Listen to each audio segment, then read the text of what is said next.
Hello, everybody. Oops, I'm too big. Let me make myself smaller. Hello, hello. Hope you're all having a good evening. Hello, Paris. Hi, Rune. Hi, Cats. Hello, Yomi. Hello. How are you guys doing? Hope you're all doing well. Let me lower this down a little bit.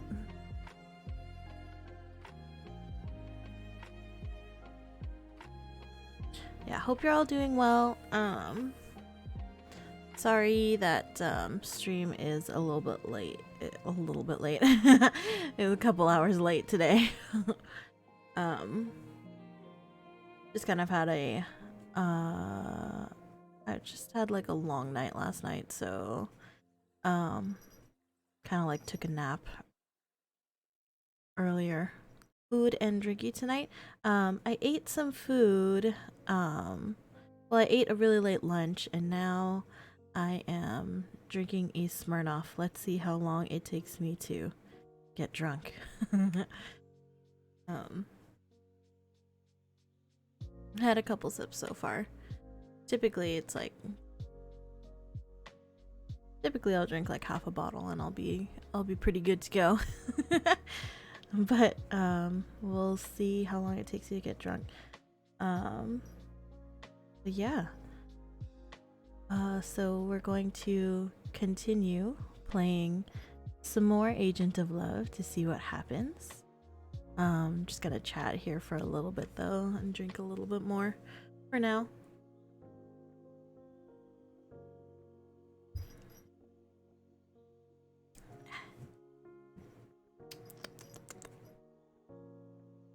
Let me see if I can. I'm gonna put a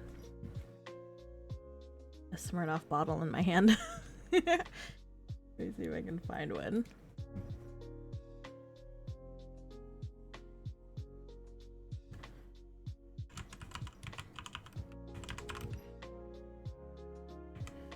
Smirnoff Ice PNG. I'm having a strawberry, not a strawberry lemonade, a pink lemonade flavor. And it's pretty tasty, if I do say. I was thinking about having the screwdriver flavor, but I decided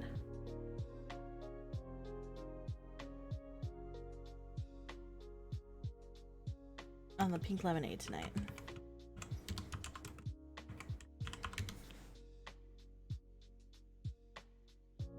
Perfect. This is perfect. Save image. I'm surprised that this game is taking several streams to finish. It's longer than I expected. Yeah, a lot of the mobile games are like, they were like really long, but the reason why they're so long is because they drag it out so much. Let's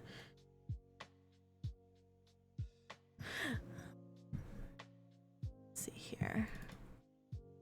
Settings. Open data folder.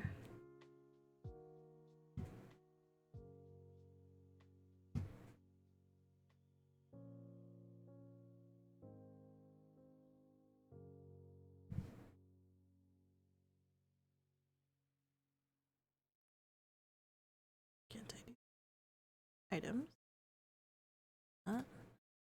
This here.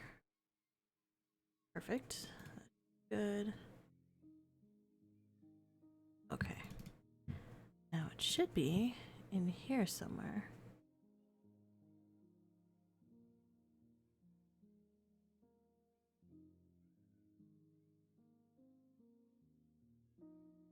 Smirnoff Ice Pink Lemonade.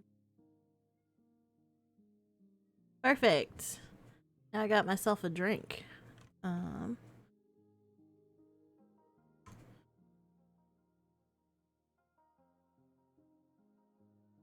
There you go. Or maybe I should stick it to my boobies. Let's stick it to my boobies instead.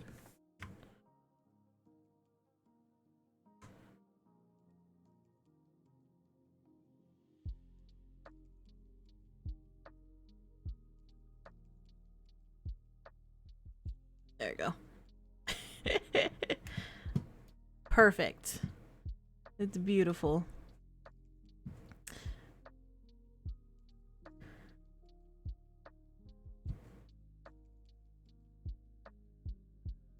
The masterpiece. Fantastic. First, yep. John, you're the first one here. This is true. This is accurate. And now we can start. I got my drink.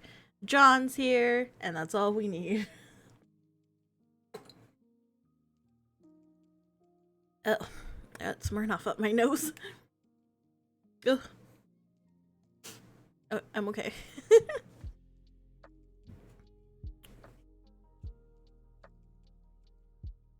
Alright, let's go ahead and open up this game. Did I just go? You don't have to go. It's a joke. It's not that serious.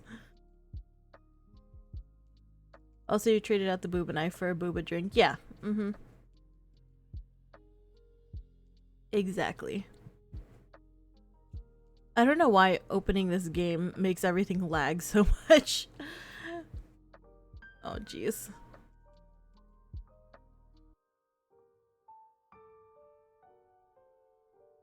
Harder to forget, probably. Yeah, because it's cold. That's the only reason why I forgot about it. Is because the drink is cold and refrigerated.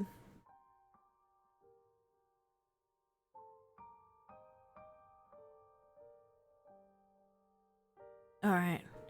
I think it's time to switch over. Oh, also, let me make sure I add this. Here. Okay.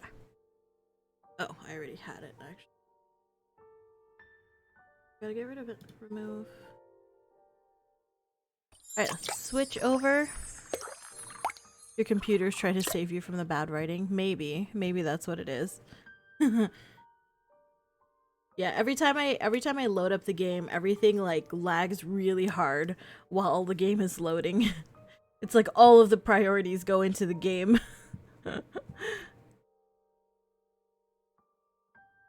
Alright.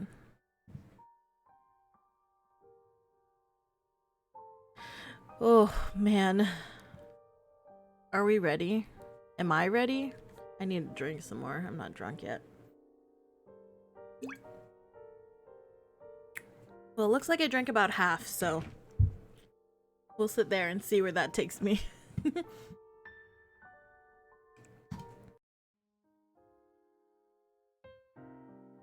Okay, wait. Let me go back. Because there was the log.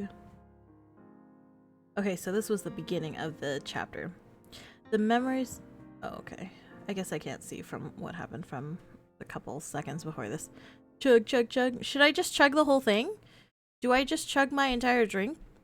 The other half of my Smirnoff right now? And then sip on a second one? When chlorine gets back? Is that what I do? I guess I'll chug the rest of this.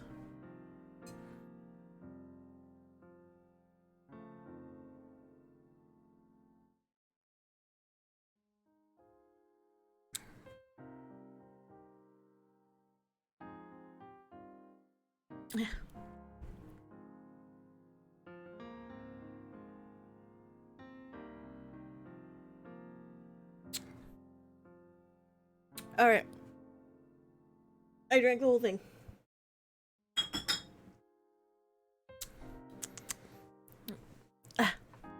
It's tasty though.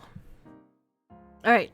I drank the whole thing. Let's see what happens to me in like 2 minutes. Today we drink and without any added hentai drugs. We don't need the hentai drugs. We are hentai. The memories from the bar infuriate me, and I bitterly curse myself at my folly. If Rio wasn't there, I shudder fearfully, as it occurs to me what I just avoided by the skin of my teeth. But as I gaze at the... Oh, jeez. He's still fucking naked. As I gaze at the naked man above me who is pinning down my wrists, jeez, goodness gracious, this man, I can't deal with him. I can't help but wonder if I flew out of the frying pan. Ryosei smiles at me languidly without an ounce of guilt in his expression. His eyes seem to glow eerily. Oh jeez, why is his eyes glowing? He's got some like radiation poisoning or something going on. His eyes seem to glow eerily, causing my heart to thunder violently inside my chest. So, tell me, kitten. What do you remember? The corner of his lips curls up devilishly, somehow making it harder for me to breathe as I swallow in trepidation. No, it must have been a dream. They're not just orbs, emeralds, and gemstones, but they are also luminescent. Fun fact. Yep. No, a nightmare. What? No, a nightmare. Okay. There's no way I would. My eyes widen when I catch sight of several discolored spots on his upper torso. Oh no, I fucking gave him a bunch of hickeys. Oh no! Oh no! We sucked on him. After we're done with him, we're paying another $15 for Takesuki. Are we? If you give me the $15, I'll fucking do Takasuke's storyline.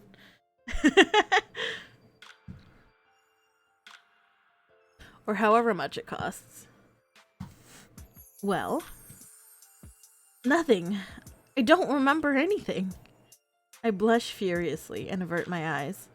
Ashamed like no tomorrow, wishing for the earth to open up and swallow me whole. Ah, it seems like you remembered something from last night. From the corner of my eye, a wicked grin spreads across his face, as if he had been waiting all this time for retribution. I flinch when our naked skin brushes against one another as he leans in close seductively whisper against my ear. Do you remember all the things you did to torture me? My face burns, flaming hot from embarrassment, and I shrink back guiltily. No. Claiming ignorance, are you? I definitely remember everything. Of course he remembers everything. He's not the one who was fucking drugged. I remember how you were really sensitive here. Ah. He nips at my ear and I jerk in surprise. And here. Oh, jeez. He trails kisses along my exposed neck, and I shiver in delight as he nibbles across it. Fuck, man. I need more Smirnoff. While whispering provocatively against my skin. So, my little kitten, what do you have to say for yourself? Panicked, I tug at my wrists to try and cover myself. But he has them tightly in his grip. But nothing else happened, right? I mean, I don't feel any different, and I should. Shouldn't I? Oh, Ryu, please, let me go. That's such a contradictory request. Because I'm sober now. Jeez. Oh, jeez. I have to get more to drink. Kitten, I remember you wanting me so badly. You even begged for more of my kisses. That was the drug talking. I protest with false bravado, grateful for the darkness as I felt myself blush from head to toe. Was it really? Should we try and find out? Find out? Oh no. Flushed from the memories of our kisses, my breathing becomes more labored as my gaze instantly rivets to his lips. The suggestive tilt to them only makes my heart pound harder against my chest. He whispers provocatively against your skin. You like that neck? You like these dirty little secrets, neck? What? Moves down to shoulder. How about you, shoulder? Aren't you getting jealous, aren't you? What the fuck?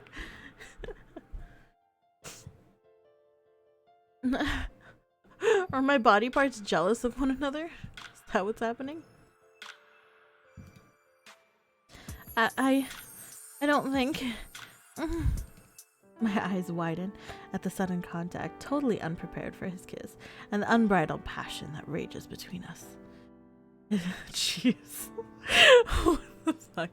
His mouth plunders mine demandingly. He's the one whispering to He's the one whispering to your words to your skin. You'll have to ask him.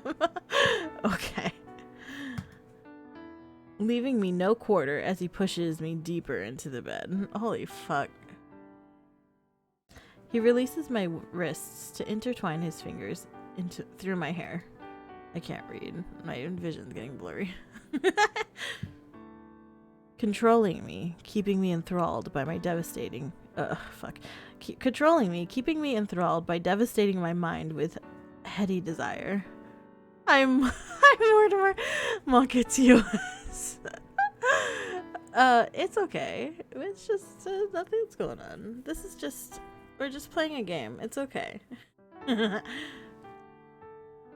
vague thread of sanity tells me I should be pushing him away. Only for my hands to willingly wrap themselves around his neck. And I crush his esophagus and kill him. I'm greatly concerned at this game you're playing. We're about to choke him out. That's what I'm saying. I'm like, bitch! Like, just crush his neck. You probably could if we wanted to. And dig possessively into his broad shoulders, subconsciously encouraging him further. Oh, jeez. Oh, fuck. Oh, jeez. I'm not drunk enough for this. I need more Smirnoff to drink. Oh, man. His mouth travels lower, and I bite back a moan as more kisses continue to descend on my skin. Real. You can't. I move my hand to push against his shoulder when I suddenly feel his teeth grind gently into my flesh. But fuck. Are we subconsciously encouraging him? What happened to the whole us being drugged thing? Well, we're not drugged anymore. But now we're like, like, no, but I kind of like it.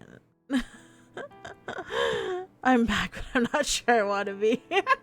Well, you're back, and so am I. So we are here now, and this is what life is all about. This is the meaning of life, if any of you were wondering. I need to get more alcohol, man. This game might drive me to drink. Drink with me! Drink with me! My back arches instinctively as a rush of pleasure overwhelms me until I can no longer suppress my voice, while my fingers curl instinctively, raking across the knotted muscles of his back. Oh, jeez. Fuck. Why is he always commenting on my boobs? It's like all I can think about is boobs. It really is such a waste to keep these hidden. Rio! My body shivers with pleasure as he caresses me, making me crave for more of his touch. As his devilish eyes watch me with a smirk of satisfaction. I feel myself drowning, losing control of my senses when... Ow! This is a free 6,000 channel redeem. What? What's a free 6,000 channel redeem? He's a 15-year-old boy. All he cares about are boobs because that's all he knows to flirt about. Yeah, basically. It's like, all I know about what to compliment a girl on is the size of her boobies. And that's it. The sudden pain that shoots up my leg instantly shatters a sensual fantasy as reality intrudes. Oh yeah, we were shot. That's right. Say something in a seductive tone redeem. Oh yeah. Yeah, this whole game is a say something in a seductive tone redeem. This is true. A distressing whimper escapes me when he accidentally rubs against my injured thigh. Ryosei abruptly stops, halting his all-consuming assault on my senses. At least he knows how to stop when I'm, like, in pain. Breathing heavily, he worriedly looks at me with eyes still full of lustrous desire. Are you alright? I have to swallow hard to catch my breath before giving him my stuttering reply.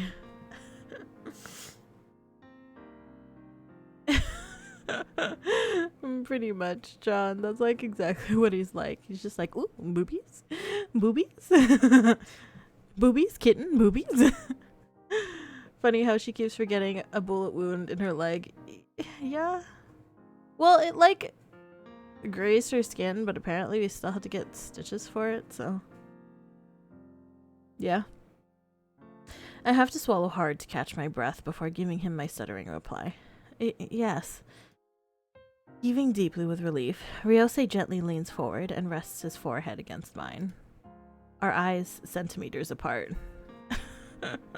His mind is on another hole in her body that needs filling. Oh! Oh, jeez. This is true. Our breaths mingling in unsatisfied desire. From lips that were just moments before intimately touching. I see him struggle to gain some semblance of control, while we both try to calm our fiercely pounding hearts. I know I should apologize, but I won't. What an asshole. Oh, fuck. Oh, no. Niece, I want you. Alright. I'm gonna go grab myself another drink. Give me a minute, boys.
I'm back. Was I minis again? I must be at least somewhat drunk because I bumped into the wall on my way to the kitchen and knocked over a broom on the way back, so I must be at least somewhat drunk at this point. Bring yourself another 6-pack. I just got another Smirnoff. I got the what did I get? I got the screwdriver flavor this time. Careful your bottle doesn't disappear. I think it's still in front of me. I think I'm okay. Oh, fuck. And judging by your response, you can't deny that you want me to. Heat rises at my cheeks, and as much as I want to shout a rebuttal, his serious and sincere gaze holds me captive. Niece, my offer still stands. Stay with me. Be mine. Stunned, my eyes widen in surprise as I gaze up at him in disbelief. Rio, even after knowing my deepest pain and insecurities, he still wants me. Yeah, of course he wants you. Of course he wants you. You're naked in his bed. He's not gonna say that he doesn't want you. Big yawn, Indy. What a good boy. But full of conflict, I struggle as my heart desperately cries out for me to accept, but what about the mission? You're fired from the mission. What do you mean? Even if we dated, he would still need someone to guard him. I can't actually date him and guard him? What the fuck? He doesn't care about your shitty, sad orphan backstory and abandonment issues? He just likes your tits? Yes, this is true. It's okay. He solved all of my sad orphan issues. Rio is all we need. We don't need parents. We don't need a family. We just need Rio. I think if you dated him and guarded him, that would cause a conflict of interest. But it would make me better at protecting him, right? I mean, that just makes sense.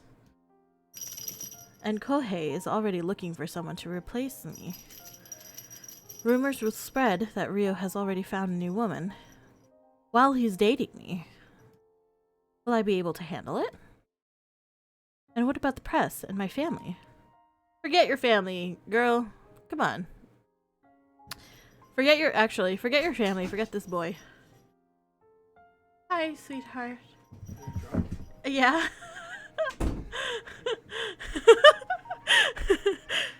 Yes. I drank a Smirnoff. I started on my second Smirnoff. I'm drinking 2 Smirnoffs. I'm a mad woman. Yeah, 1 second. I'll be back, guys.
I'm back, guys.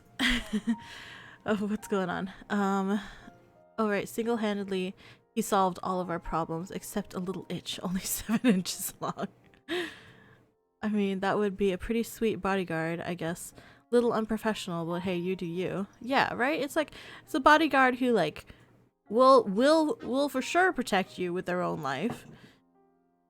Also, you get to share a bed with them, and that's cool. Who needs family when you got a mommy milker obsessed boyfriend? Yeah, exactly. I haven't seen my family in 2 years. She'd probably let him adopt her too. So she could put her paws on his bulgy. No. No. Do you imagine he already has a collar for her? Definitely. He already has a collar on her that says kitten. He's got some fuzzy handcuffs too, I bet. Hey, mommy milkers are fun. They are. This is a fact. You want to try some of this? Yeah. Okay. I tried the pink lemonade one. That one's really good. Yeah, we got that box just for that one, basically. I'm glad you like it. Well, no, I like all the flavors in there, actually. Yeah, but that was the one that stood out. Yeah, I guess so. We saw that and we're like, oh, we should get this. Yeah. He has a full costume for her to wear at all times ready. He's got like a little like cat maid outfit. Hot. Never said they weren't. This guy's loaded and actually obsessed with us and our terrible agent selves. Yeah.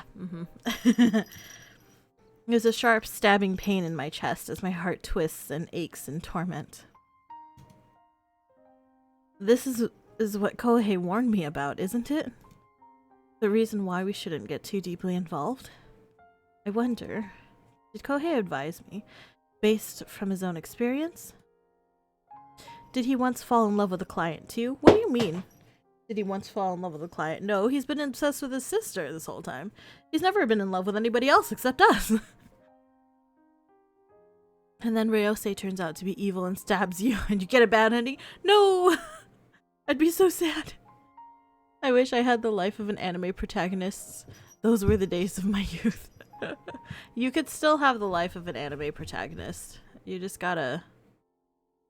what do you gotta do to be an anime protagonist? You just have to be good at everything that you do. So just don't do anything that you're bad at. Just only do things that you're exceptionally good at. And then you too will become an anime protagonist. As the heady haze of passion dissipates, the more I gaze into the eyes of the man I love and lay in his cherishing arms, the more I understand and realize what I needed to do. Just get on VR chat. I feel like you can live out most of your wildest fantasies there. You can. This is true. This is true. VR chat is a wild place. There's endless possibilities. Are you winning? Am I winning? Am I winning or am I losing? Or am I just something else? I don't know. Not sure. I can't words right now. I've already jeopardized his life once. There's no way I'm repeating the same mistakes again. I'm sorry. Was it something Kohei said? I guiltily avert my eyes and bite my bottom lip. Ryo's like greatest his greatest what's the word I'm looking for? Fuck. His greatest obstacle in life is my brother. Yeah, that's what I mean. I mean, we're drinking, right? That feels like a win in my book. It's something, for sure. There needs to be an anime about struggling millennials, and I can probably identify a little bit more these days. I'm sure there is. You just gotta find it. They're rivals competing for our love. They are. Except one's our brother. Ryosei heaves an exasperated sigh before pulling away from me, depriving me of his weight and warmth. I'm going to have a shower. Wait, didn't he just come out of the shower? He's like, I gotta go shower, which is code for I gotta go masturbate. A cold one. A flash of last night's memory causes unbidden heat to creep up my cheeks. Ryosei must have noticed my flustered reaction, as the corner of his mouth lifts up in a wickedly sensual smile. We could have another one together. No thanks. It's not like I haven't seen you naked before. Not before last night you didn't. Definitely not. Haha, suit yourself. He chuckles at my indignant glare, then suddenly leans close to fondly drop a kiss on the crease of my brow before lifting himself out of bed. Surprised, I stare at him speechless. Isn't he angry and disappointed with me? Isn't he going to ask anything? Or scold me? I'd have thought he'd be upset at me for rejecting him. But his doting affection just confuses me even more. I sound disappointed? I'm not disappointed, I'm just drunk. Got me too hot and bothered. I don't know if I can control myself around you. I need a cold shower, and by that I mean imagine fucking you in the shower while I wank my dick into oblivion. Pretty much. Pretty much that's what's happening. That's what's gonna happen. He's like naked in bed with us because he chose to be naked in bed with us, and now he's horny, and we said no, and now he's gotta go take another shower. Swiper, no swipe. This guy kind of has a dad build. Does he? I don't think he does, like, at all. He's got like he's built like he looks, his body looks similar to my brother, which is like skinny but muscly, and I'm not into it. Dad bod is like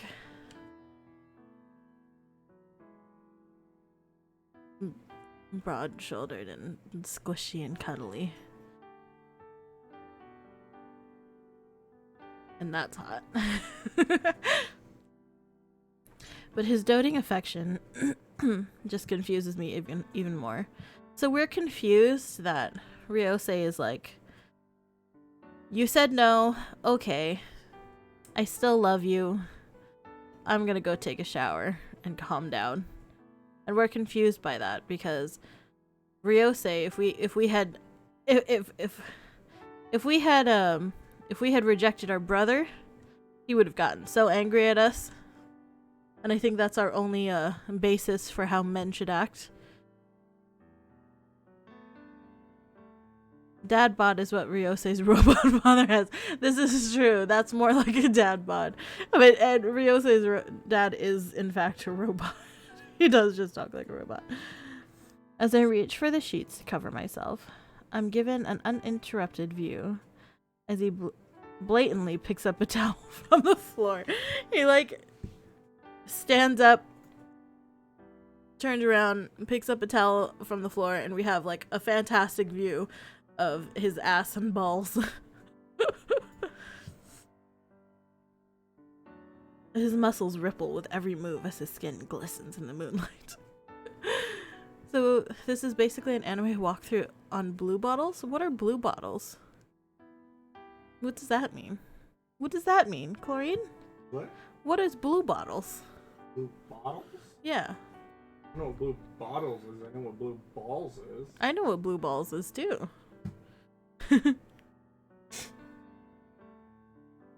His muscles ripple with every move as his skin glistens in the moonlight. Fully erect penis in view. He probably hangs the towel on it to try to compress his more. Imagine. Sorry, I meant what you said. Just autocorrect. Oh, okay. So you were talking about blue balls. Yes. This is a walkthrough on how men react how differently to having blue balls. Yes, I guess so. And I silently gasp when I catch sight of numerous red lines crisscrossing his back. Oh, did we scratch him? Oh, we like scratched him up. We're just like, and like scratching him. But we didn't do anything. And poor Ryosei is just like, man. Which causes me to subconsciously clench the sheets tighter against myself. Ryosei flicks his head around and smirks when he catches me looking at him, making my cheeks heat up even more, as if on fire. He discreetly wraps a towel around himself while turning. Discreetly? When has Ryosei done anything discreetly? To flash me an arrogantly provocative look. Did you like what you saw? Your balls? Sure, Ryosei. I definitely loved the view of your asshole and balls. Thanks.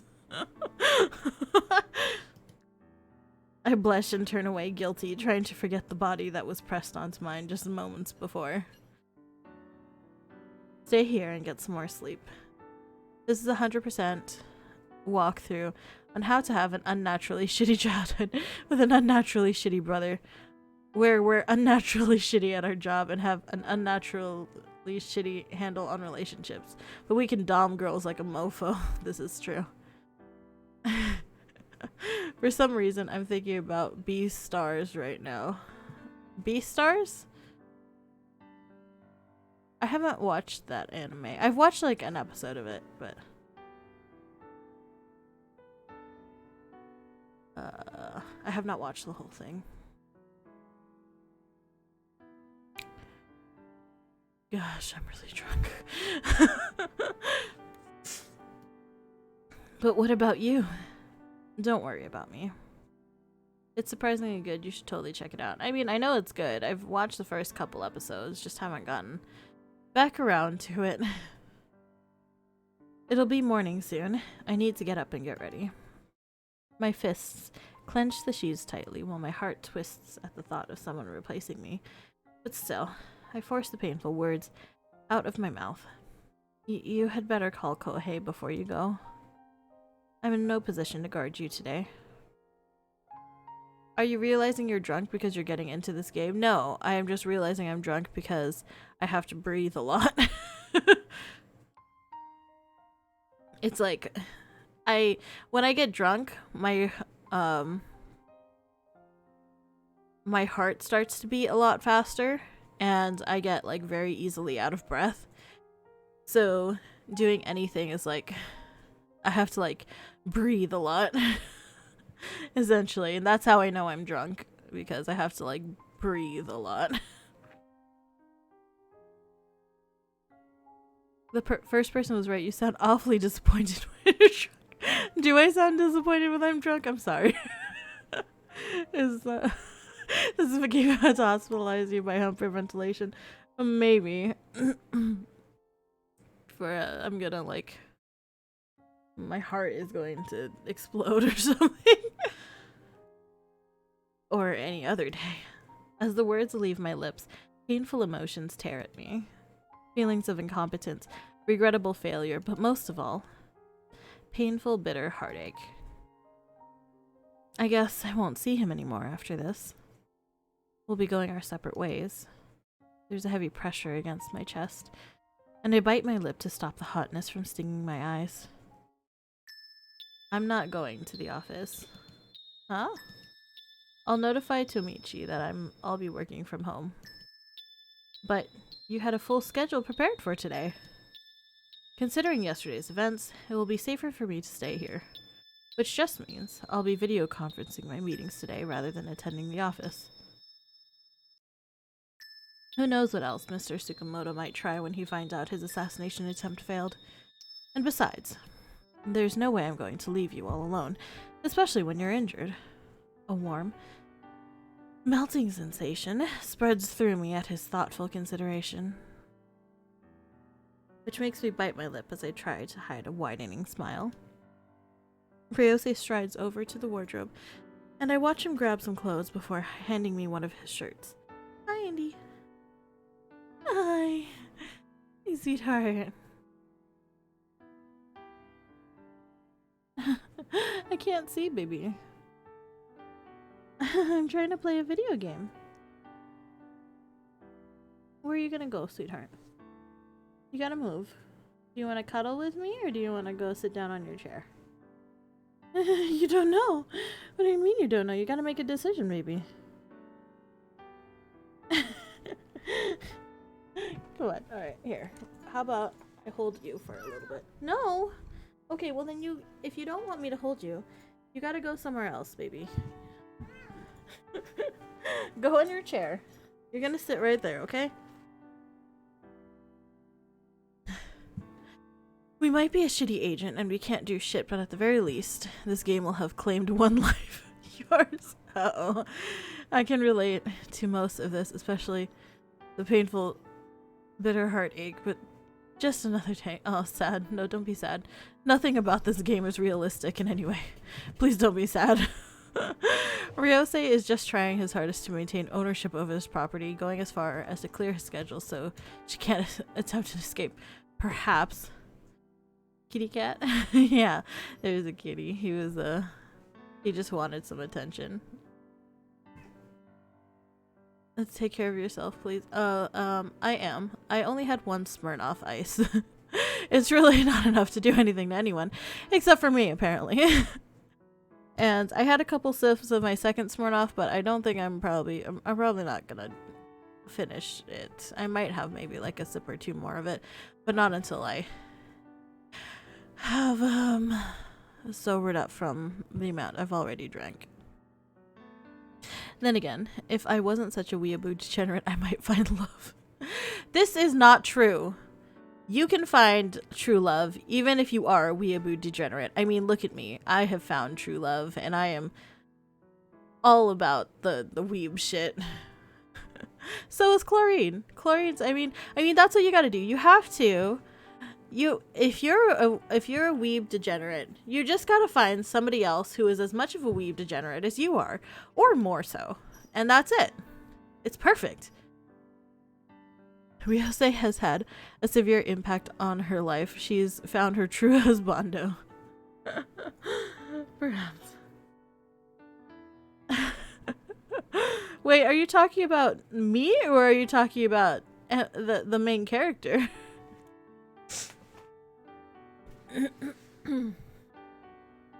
Ryose strides over to the wardrobe, and I watch him grab some clothes before handing me one of his shirts. Here, put this on, then I want you to get some rest. I'm going to have a shower, then I'll be in my study if you need me. Ryo, you know where my phone is? I should give my parents a call since they were expecting me home last night. Indy had to check to make sure you didn't need to be bunked over the game. That's why he was checking on you. Was that why? I think he was just being a brat. Let me call them. I'll let Kohei know that you were staying here. I bite my lip apprehensively, worried about what my brother will say. When Ryose reaches out and caresses my cheek affectionately. Don't worry. I'll be here. Strangely, knowing he'll be close by brings me a huge measure of comfort and relief. Now I want you... Jeez. Now I want you to stay here and be a good little kitty. Alright. We're just like... Okay, sure. And Ryo? Thank you.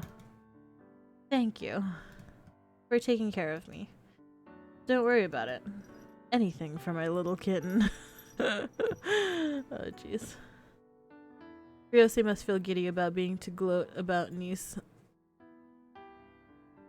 Probably? Oh, yeah. Like, calling our brother and being like, hey, she spent the night at my place. What you gonna do about it? With a heartwarming smile, he reaches out to give me a fond pat on the head.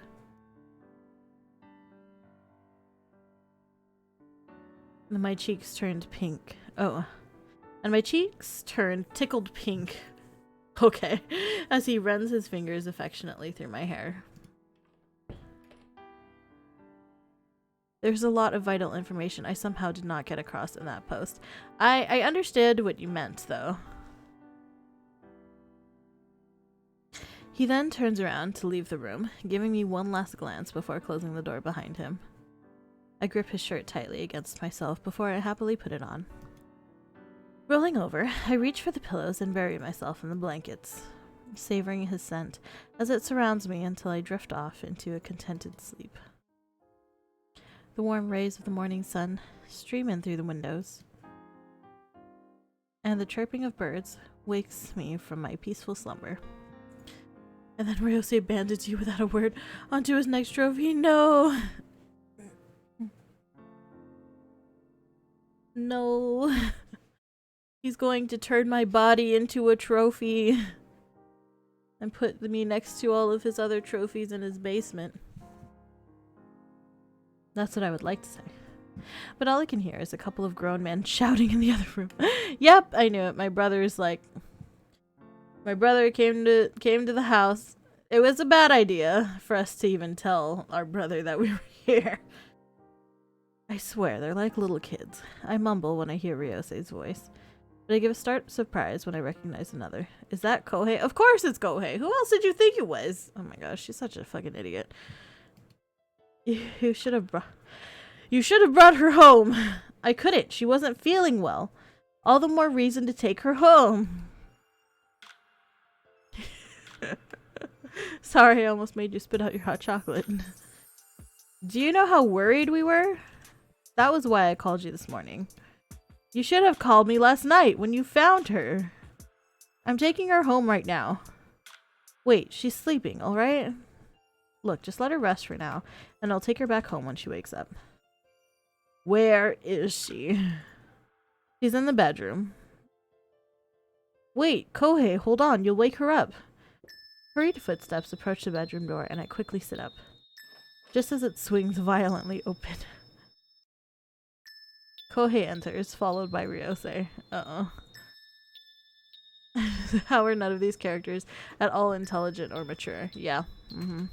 I mean, if they were so worried about us last night, like not knowing where we were, they should have obviously just been like, oh, she's at Ryose's house, and checked there. That just makes sense, right?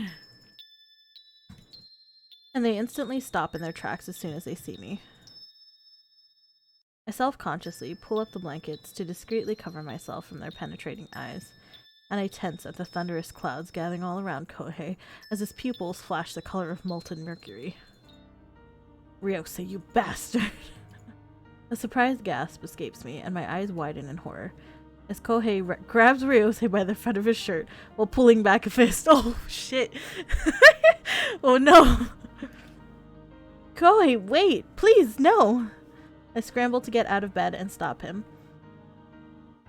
only to gasp at the sharp pain that shoots up my thigh. Kohei's about to end Ryose. Yeah, pretty much. Oh, fuck! Kohei's fist violently connects with Ryose's face with such force, holy shit, that it causes me to cringe as Ryose grunts in pain and crashes against the wall with blood on his lips. Ugh. Ryo! Determined, I stubbornly ignore the throbbing pain in my thigh and force myself to hurry and stand between them. Kohei, please stop it. Niece, you're coming with me. We're going home. No, Kohei, please wait. He ignores my plea and reaches out for me, intending to drag me with him. Jeez. When a hand firmly clamps onto his wrist. She doesn't want to go. Despite his injury, Ryose holds Kohei back, risking more of his opponent's wrath. Our character must be like, wait, he doesn't just beat me up? That's a relief. Yeah, instead of beating me up, he beats up Ryose. So.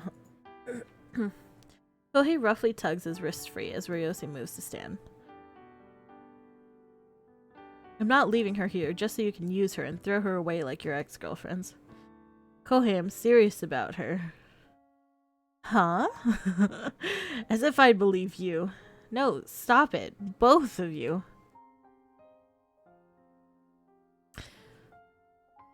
So this is the when we make our decision. If I go in between them, does that mean I get both of them and we just like have a threesome right now?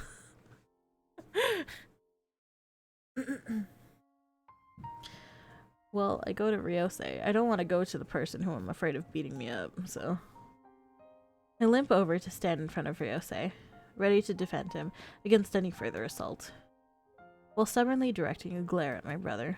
Kohei, please, stop it. Kohei stares at me in a moment of shock. There's an odd flash of emotion in his eye that I can't quite name. Then he turns hostile, steely gray eyes at Ryose. Damn you, Ryose! Kohei, stop it! At my cry, Kohei leans his eyes. What? At my cry, Kohei closes his eyes as he clenches and unclenches his fists. Why was that sentence so hard for me to read? Before turning his seething gaze my way.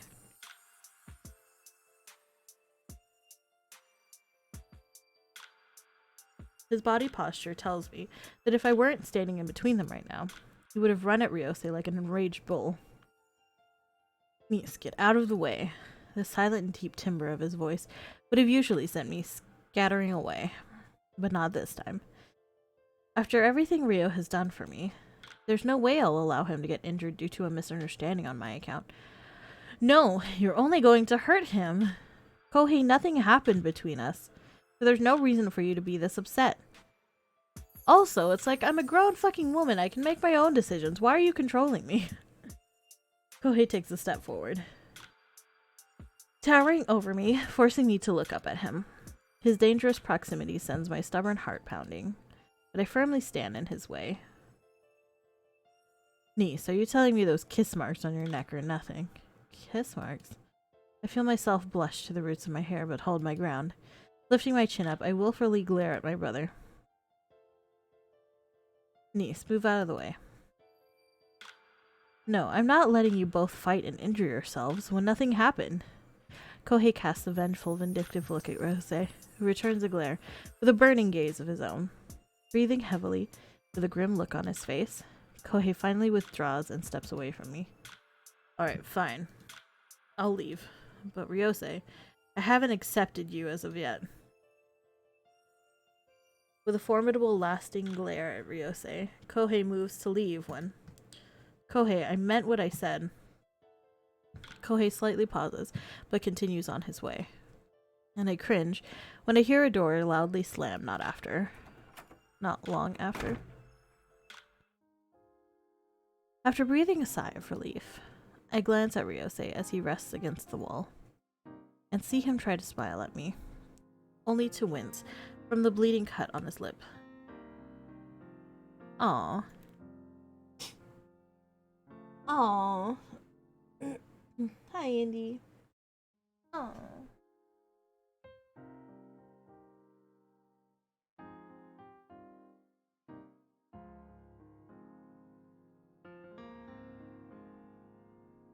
I still feel sorry for him, though,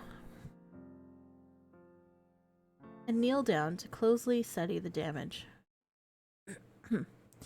Gently, I touch his swollen cheek to inspect the bruise that is already starting to appear, and scrutinize the surrounding area to check for any broken bones. But my care and understanding only goes so far, especially when I know what damage Kohei is capable of. Yikes. Serves you right. What were you trying to do by provoking him? He would have done it sooner or later. This is true, I suppose. I look at him through puzzled eyes. Indy, what are you doing? What are you doing, Indy?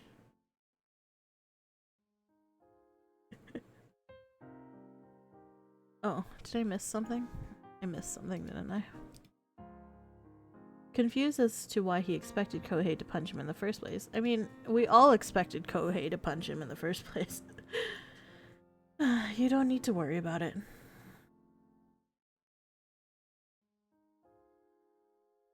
Ryosei runs his fingers through my hair, then tenderly pulls me against his chest, grimacing as he touches his jaw and sharply cringes in pain.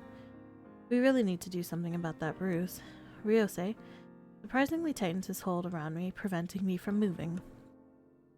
Just let me stay like this for a little while. But your injury will only get worse. I'm fine. I'm just glad he didn't punch me more than once. Kohei really packs a mean punch. I'm sure he could have easily dislocated my jaw if he really wanted to.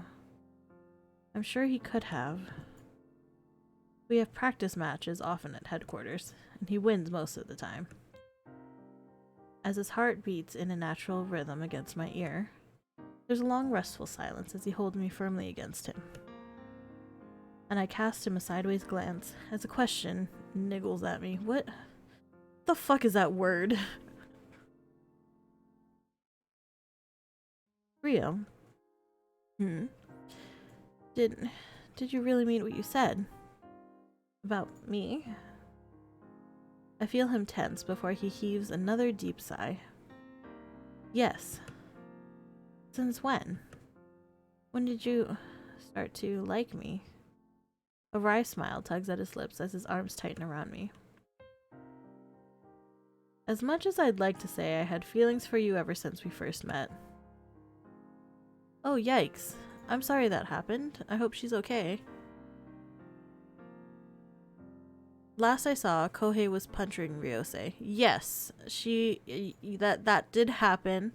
But we stopped Ryosei. Yeah, no, we stopped Kohei. And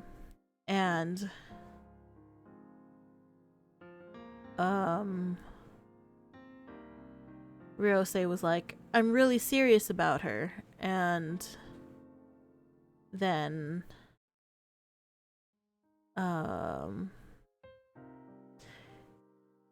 yeah, Ryosei was like, I'm actually really serious about her. And then Kohei was like, fine, if you say nothing happened, fine.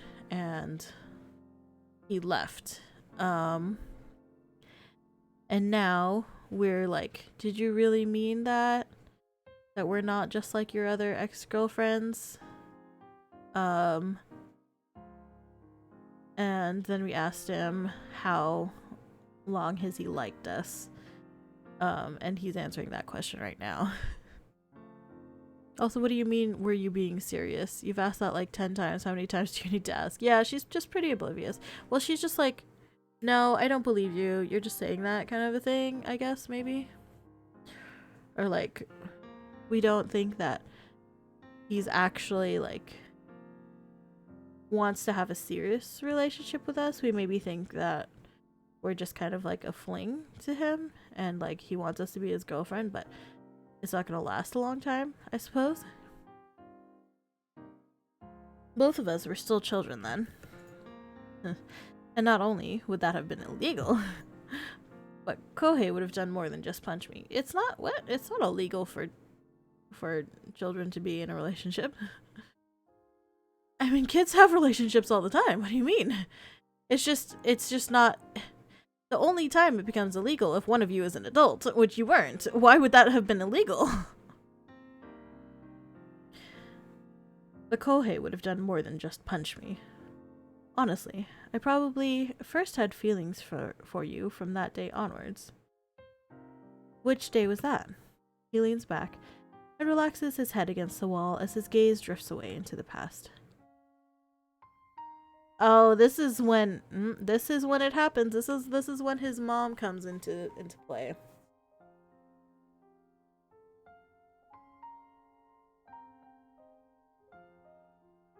It wasn't super bad, just a few cuts and bruises.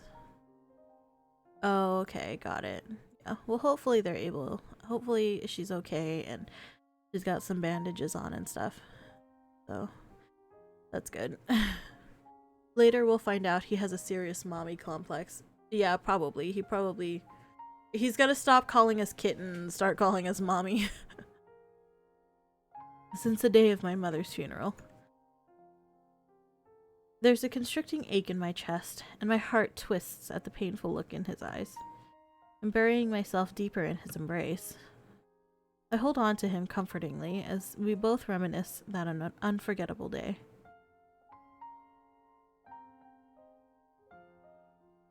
Nearly a decade ago. Chapter 16, Mommy Kitten. That's I feel like that's a contradicting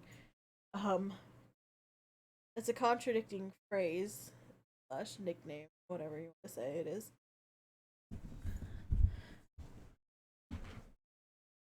She wouldn't let me help her regardless. She's very stubborn about some things. So I've sort of done all she would let me. Oh, okay, fair enough. Oh, okay. Oh. Chapter 16. Oh, geez. This is a new car. We've never seen this one before. This one is even shittier than the last car. I gaze out the window from the back seat of the car. And your mommy kitten milkers, am I right? That doesn't even make any sense. That doesn't even make any sense. As I gazed out the window from the backseat of the car, I squinted at the sun shining brightly above in the cloudless sky. It's promised a beautiful day, full of new beginnings. But also, the beginning of an end. What? Oh, okay. Yeah, that's fine. What the fuck? Oh, no. Okay. So this is a flashback. That's why this is in black and white. Although the car looks like it's already in black and white, so yeah. This is the flashback filter. Niece, hold on to my hand. Yes, brother. A hand was held out to me. And my gaze followed it to see my brother Kohei with a stern look on his face. He's already grown. And he's like, hold my hand. I don't want you to get lost and cause trouble. He looks exactly the same. Yeah. It's not like child him. He's like a full grown fucking man. And he's like, hold my hand, sister. Because he's a fucking weirdo. I smiled, then obediently reached out, and I grasped his hand as he kept a watchful eye on me. Oh my gosh. Yes, Oni-chan. Oh my gosh, I won't. I squeezed his hand tighter. Kohei's been the same age since Niece was a child. Well, we saw him as a child before. In the other flashback, when we first met Ryosei, we did see him as a child as well. So I guess it's just like he's not a child here.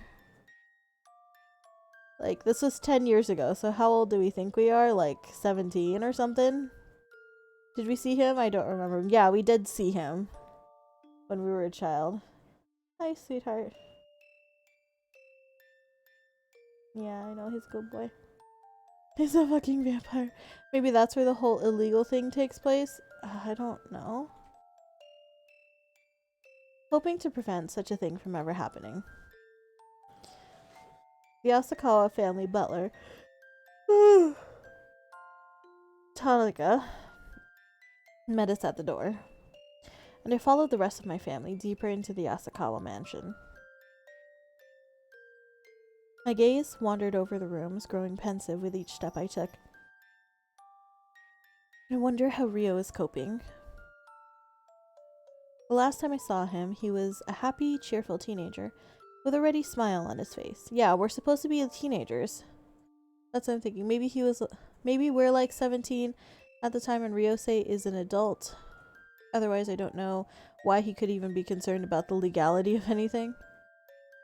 Tanaka. How have I heard that? Tanaka is the butler, and I was saying that it was Tanaka the butler the whole time. It was the bad guy. That's what I was saying. That when we first met Tanaka, I was like, it was him. Yeah. Perhaps maybe we're like 16 and Ryosei is maybe like a couple years older than us, so maybe. Tanaka is always a butler apparently. Yes. Indeed. Leave my monitor alone. Why are you attacking it? Yes, but Tanaka is the name of the other butler in Black Butler. Yes, this is true. I feel like all butlers are named Tanaka. If your butler is not named Tanaka, is he even really a butler? I scanned my surroundings to look for him. Indy! Chill out! John, thank you for the the tier 1 gift sub. Thank you. I appreciate it. When we came across his father, Minister Asakawa, I copied the rest of my family and greeted him politely as he came to approach us. Yeah, you've gifted a lot of subs in my channel, John. Thank you. Your butler's name is Alfred? Okay, Batman. J. Helmer, you should change your name to I'm Batman.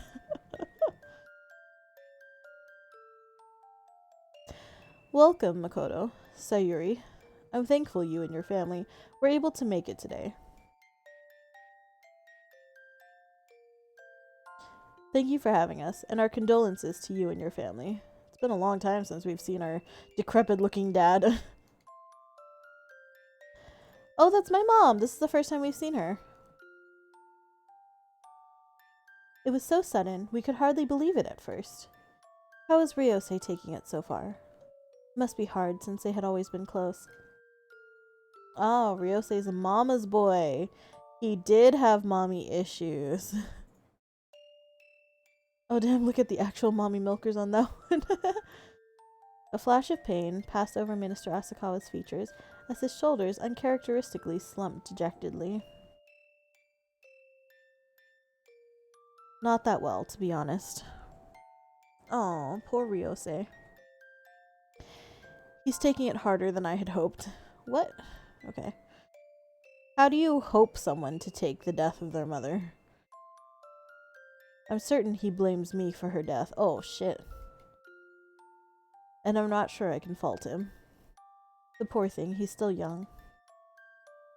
When he gets older, I'm sure he'll understand.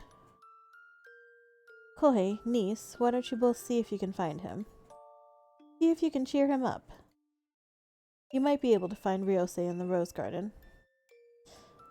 It was my wife's hobby to grow roses.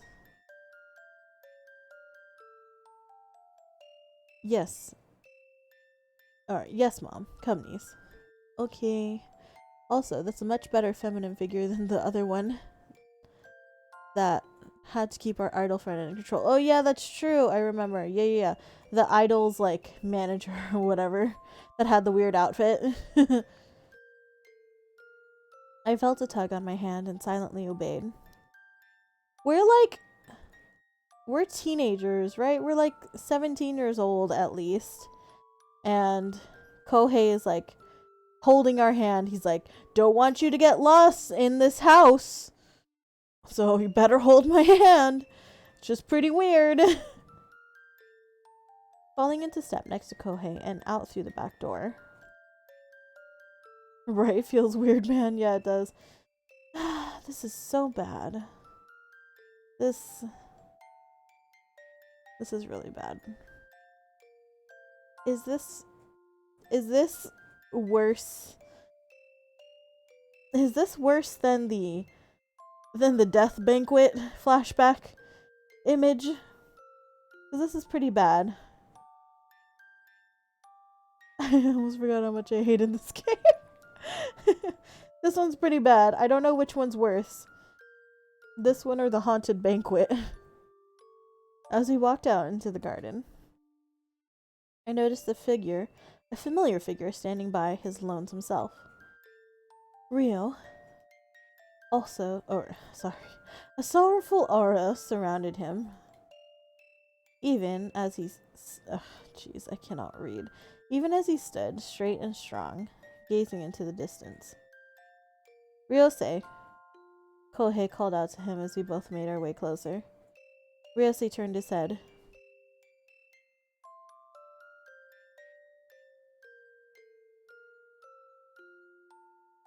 To be honest, my sister holds my hand when we go places. I'm 21, but it's probably because I get distracted easily and I would totally get lost. I mean, I would hold my sister's hand, but like I'm also a female, so it's like me holding my sister's hand isn't weird. Even when like my sister, like my sister would be how old was she at the time? She was like 16 at the time, and I was like, what's 8 years? What's 8 years more than 16? Whatever that is. We would hold hands at the mall and stuff. 24? Yeah, like that. I can't math right now. But yes, I would hold my sister's hand a lot when I was even now, like if I were to like hang out with my sister, which I don't really because we live very far away from each other now. But if I do hang out with her, like I would still hold her hand. But I mean, I think that's just a thing that sisters do. But like brother and sister is like a little bit weirder. And people don't really do that. I really don't like that road, but the haunted banquet definitely feels like it has more impact value because it was the initial introduction to a flashback filter. This is true. And we thought it was just like people are gonna die, everything's haunted, it's gonna be bad. That's what we thought. My sister's 2 years younger than me, but acts older. Yeah, that's fair.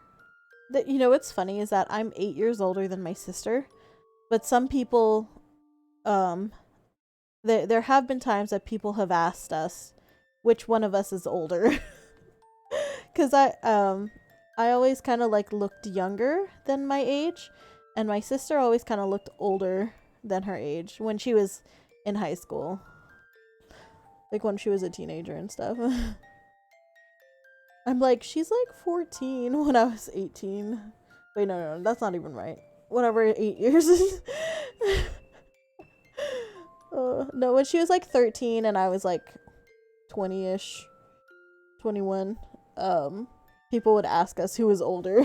It would be weird. I'm like, I'm 8 years older than she is.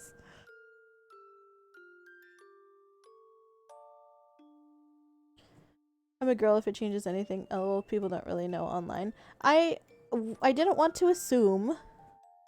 But that makes sense. But yeah, I think it makes a lot of sense for like girls, like sisters, to hold hands in public. Like that makes plenty of sense. But like, I don't think like I wouldn't hold my brother's hand when he was a teenager. I wouldn't hold my brother's hand in public. Like not really, but I would hold my sister's hand. Not enough dating sims go for the horror game direction halfway in.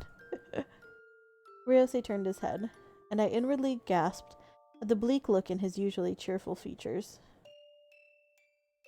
Green eyes that used to shine like emerald gems were now dull and lackluster. Gotta polish up them orbs. The mischievous the mischievous smile that used to light up his features was replaced by a cynical and bitter expression. Coming from an orphanage, I instantly recognized that look. It was of someone struggling to stay strong, while they bordered on the edges of utter despair. The cheerful man I always knew was now nowhere to be seen. What do you want? His voice, arrogantly cold and condescending, rooted us in our spots. Everyone wants you to come inside. I don't feel like it. Go on ahead without me. Ryosei turned back around and deliberately ignored us. In the ensuing silence, Kohei silently gazed at Ryosei's back. I feel his hand twitch around mine, and I squeezed it consolingly. Surprised, Kohei glanced down at me, and his features slightly softened before he shot Ryosei a glare. Suit yourself. Niece, come. Why is Kohei so mean to him? Like, we're literally at his mother's funeral, and Kohei is like, fine, be that way. What an ass. When any of your younger male siblings are in their teens, you want to keep your hands far away from him as possible, because you know how teens are and you have no idea where those hands have been. Yeah, this is true. But, come, or I'll leave you behind. Fine, leave me behind. Stop being a fucking asshole, man. I bit my lip and glanced at Ryosei, who was still doing a great job of ignoring us. I should obey my elders, especially my brother, but I can't leave Ryosei like this, especially with that despairing look in his eyes. I looked up and turned pleading eyes at Kohei. In a minute? His brows creased in annoyance as he frowned at me. Did you win? I won, son. Nice. This deck's been winning. It's interesting. Indy's looking at you. Look at him. He's like, what? What's happening? How cute. Please, just for a little while. My only brother is 9 years older than me, and I get along with him okay enough. That's fair. Yeah. I didn't really get along with my brother very well until we were both adults. I was pretty close to my sister when, once my sister was a teenager, once my sister was a teenager, that's when I started to get really close to my sister. Because we're so far apart in age. I am 8 years older than my sister, and I'm 6 years older than my brother. I kind of was just, their babysitter most of the time. Because they're so much younger than me, it's I couldn't really do anything, they couldn't really do anything that, was, of my interest. Oh, yeah! Thanks, Macho. Also, I fixed the thing. I guess I just hadn't, I just needed to approve the text-to-speech thing. So I did hear it. I just didn't hear it on stream. But it works now. At least it should work now. Just so you know. But thank you. Has Ryosei confessed his love for his mom yet? No, not yet. Thank you for giving him a shout out, Jay. Please, just for a little while. I ended up just kind of talking a little bit about my sibling relationships, but yeah. I kind of just ended up being more of like their babysitter than them being like closer to me as friends. It wasn't until my sister was a teenager, um, and that I started getting really close to her. Um, and then it wasn't really until my brother became an adult that I actually started to like get closer to him, because my brother was always like, he kind of had this mentality of like being better than everybody else, I guess, when he was younger, and I just couldn't like handle it. It wasn't until he became an adult that he finally was like, he still kind of has that superiority complex, but it's not like so bad anymore. You didn't have any weird love triangles with them like this in this game. I do have weird love triangles. Oh wait, no, not with my siblings. No, that's not what I meant. That's not what I meant. No, I didn't have any weird love triangles with my siblings. Moving on. Kohei flicked a glance at Ryosei, then suddenly released my hand. Yeah, no, there's nothing. I didn't have any weird things with my siblings. Okay. My sibling relationship was normal. It was normal, okay? I've been reading too much hentai. I haven't been reading any hentai, I promise.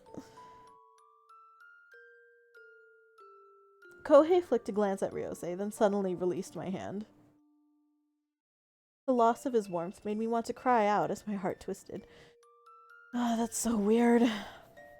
Pained by his silent rejection, I bit my lip and cast my eyes to the ground as my fingers curled in on themselves, clenching at nothing. My eyes felt hot as I scolded myself for upsetting my brother.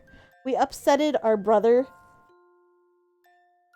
by wanting to comfort my friend whose mother just passed away. Jeez, Kohei is like an asshole. When a gentle pat on my head surprised me. Niece, I'm starting to think you might be a bad role model for my innocent adult mind who casually enjoys the normal hentai. I'm sorry. Yeah, I'm sorry. I read Metamorphosis and I enjoyed it. As a story. Maybe not so much for the hentai part of it, but I enjoyed it as a story.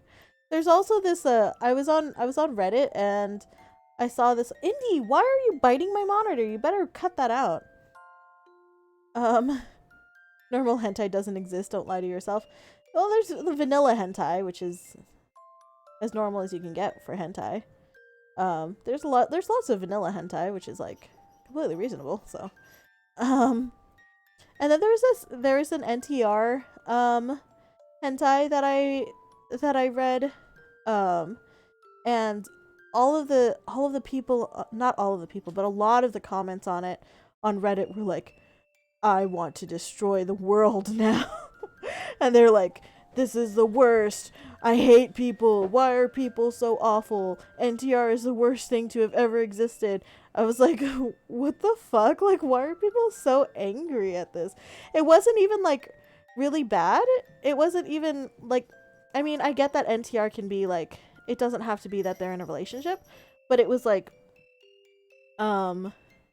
this guy had been like obsessed with this girl since they were in high school, and she graduated a year before him, and then he decided to go to the college that she went to, but he didn't like keep any contact with her for the last year.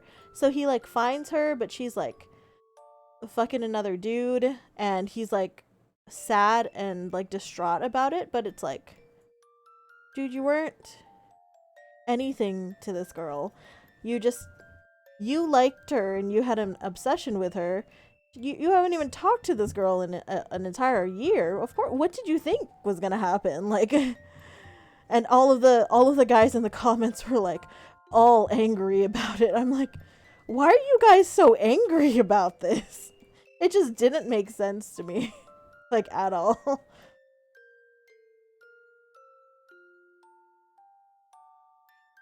When a gentle pat on my head surprised me. Don't take too long.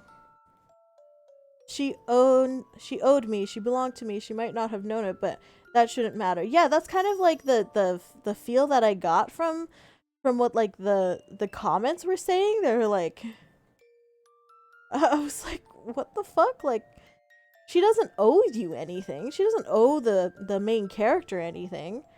He just had a crush on her, and then he found out that she was sleeping with someone else, and that's not her fault, and that's just his fault for getting too attached and emotionally and coming up with your own strange fantasies about your relationship with somebody when it doesn't exist.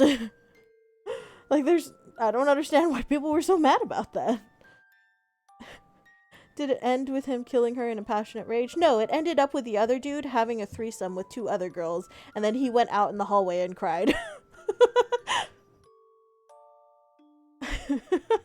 No, main character didn't even have sex. He just went out into the hallway and cried, while 2 other girls banged this guy. With a heavy sigh and a last glance at Ryosei, Kohei made his way back inside the house. I smiled brightly at his retreating back, and silently promised to hurry and return. Indeed, I can't see when your butt's in the way. And silently promised to hurry and return to his side. I wasn't sure what I could say to make Ryosei feel better. MC didn't even pop his cherry in the hentai. Nope, he just got sad. He was invited to the threesome, which would have been a foursome, but he was like, and decided to just cry out in the hallway instead. No words could appease the sorrow of losing a loved one. The only thing left was mere acceptance. We could shout and scream about the unfairness and injustice of it all, but nothing would change. The world would still revolve as it always had, with time continuing to tick away. The fuck did I come back to? Are you talking about this? What's on the screen right now? Because, yeah, it's pretty awful. Or are you talking about the hentai that I read that people got all butthurt about? Tim actively turned down the sex. No one can help him, right? And could have had sex, but decided to cry in the hallway instead. With time continuing to tick away, hour by hour, day by day, year by year, those that were left behind could only hope for the pain to fade, leaving behind memories of happier times worth cherishing. Came back to talking about a threesome. It was in a hentai. We were talking about a hentai. No one can help someone who doesn't want to get their dick wet. Pretty sure that's how the saying goes. I don't know if that's a real saying, but it could be. I guess it is a saying now, and we can quote famous author John for that.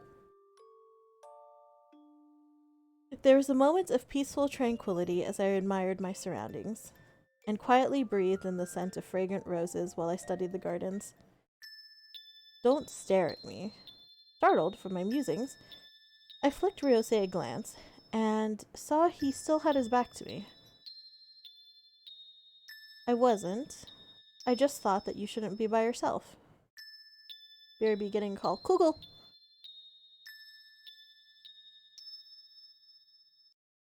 Oh no, my bad. It was just a kid. Oh, you. Okay. God. Yeah. Okay. Rude. I'm fine by myself. I flinched as he whipped around and shouted loudly. But I wasn't to be deterred. I knew he didn't mean to be cruel, that he just wanted to lash out at someone. Leveling my gaze with his, I spoke with a clear, firm voice. No one is fine by themselves. Everyone needs to have someone beside them. His eyes narrowed. The resentful glare he shot me stunned me as he approached. And he shouted with a voice filled with scathing bitterness. What do you know? Don't you dare try to tell me you know how I feel. I should have been afraid of the aggressive aura surrounding him, but all I saw was a turbulent pain reflected in his eyes as he strode hostilely towards me, causing my heart to twist and ache, knowing there was nothing I could say or do, other than to just be there for him. I do know how you feel. I don't even know my real parents, so I do know how you feel. Bravely or foolishly, I shouted back, as formed in my eyes from a heart-rending pain that I myself could not forget. What the fuck was that sentence? Jeez. I shouted back as formed in my eyes from a heart-rending pain that I myself could not forget. I have no idea what that sentence is trying to say. I am very confused by the sentence. I'm either too drunk or not drunk enough, and I can't tell which. A story filled at words. Yeah, this is the worst sentence that I have ever read.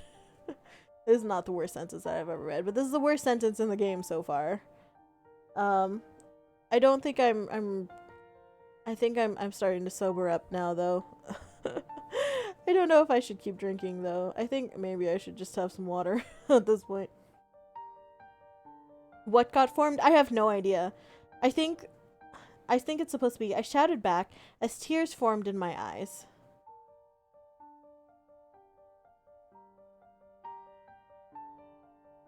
From a heart-rending pain that I myself could not forget. What the fuck is that, though? Oh, jeez. I can't think about this anymore. He paused as a flash of remorse passed over his features.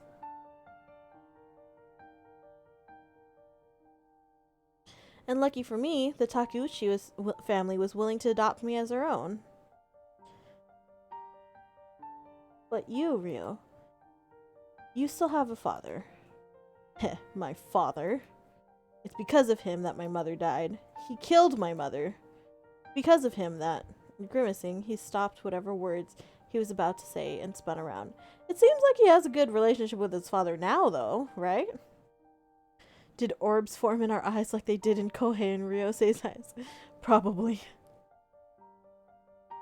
Suddenly our eyes are orbs now. Oh, whoops. Oh, no, fuck. Okay. Grimacing, he stopped whatever words he was about to say and spun around, turning his back to me. But not before I saw the tears that welled up in his eyes. Hug him! I reached out to hug him. Don't touch me! Just leave me alone!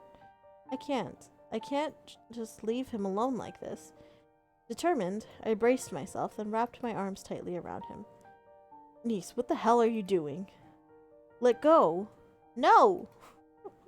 I tightened my arms around him and hugged him even closer to me. Times like this is when you need someone next to you. I don't need anyone. Let go and leave me alone. I guess orbs are better than hyper beams. I suppose. I don't know. I feel like hyper beams could be useful at some point. Ryosei struggled, and without a doubt, I knew that if he really wanted to escape, he could have. But I stubbornly held on to him firmly, my heart constricting at the desperate denial in his voice.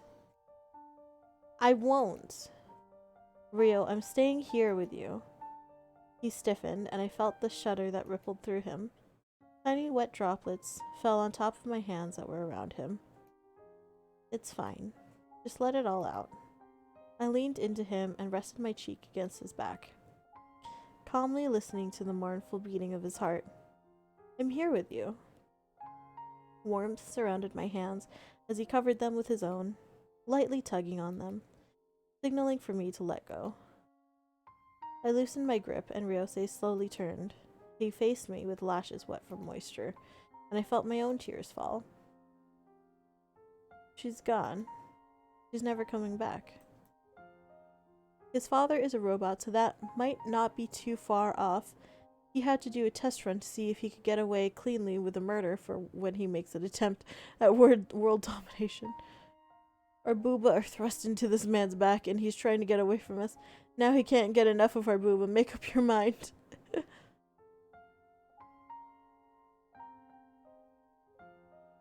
Snorlax fires hyper beam attacks from his eyes. Makes you wonder if that's why Brock's eyes are always closed. Maybe Brock is just the ultimate life form. Eyes full of sorrow, he whispered achingly, filled with devastating loneliness. Brock is actually just Cyclops. That's why he just keeps his eyes closed all the time. If he opens them, will unleash the power that's too much for humanity to handle. I know, but she will always stay next to you. Right here. I placed my hand on his chest and directly above his heart when he suddenly reached out for me, and willingly, I let him confine me in his desperate embrace. Don't look at me. I won't. Niece, stay with me. Large, heart-wrenching, Large, heart-wrenching, shuddered sobs racked his body as he held me that day. Oh my gosh, look at this cat. Florine, look at the cat. She's gone, but she'll always be right here and grabs a stick. Oh no. And I comforted him as best as I could as he cried his sorrows away. That heartbreaking memory will forever stay in my heart. Man, what a relief this background is. Could you...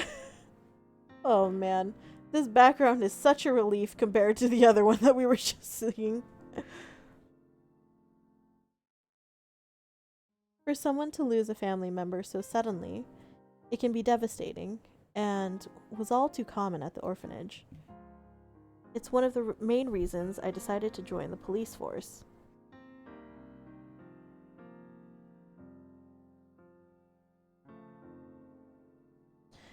This way, I hope to prevent the tragedy of that day from ever repeating itself, while helping my family however much I can. In gratitude for adopting me and providing me with warmth and shelter.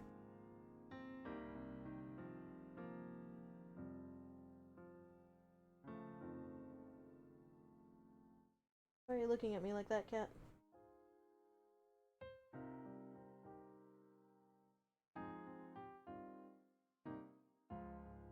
He's giving me a weird look. I don't like it. Man, this game really only makes you enjoy it by taking everything away from you, then giving you little bits of tiny pieces of enjoyment back afterwards. Yeah, pretty much. Ryose's mother passed away so suddenly, and to this day, no one knows the full story of what actually happened. All prior investigations have led it to being an accident, caused by a mechanical brake failure. But now that I'm older, I can better understand the darker side of politics, the possible repercussions and dangers that can occur. To create or amend a policy, vote against someone in elections, especially if your rival is corrupt and connected to the criminal underground. Whoa. It could all end in death. Tonica, it's Tonica for sure. It totally is. Tonica, cut the brakes. That bastard. When I accepted this mission, I knew what we were up against, and accepted the risks as part of our respective careers. But now, as I sit here, embraced by the man I love, the thought of losing him makes me bury myself deeper in his arms. Indy! The feelings of possible loss weighing heavier than I can bear, even as a disturbing thought occurs to me.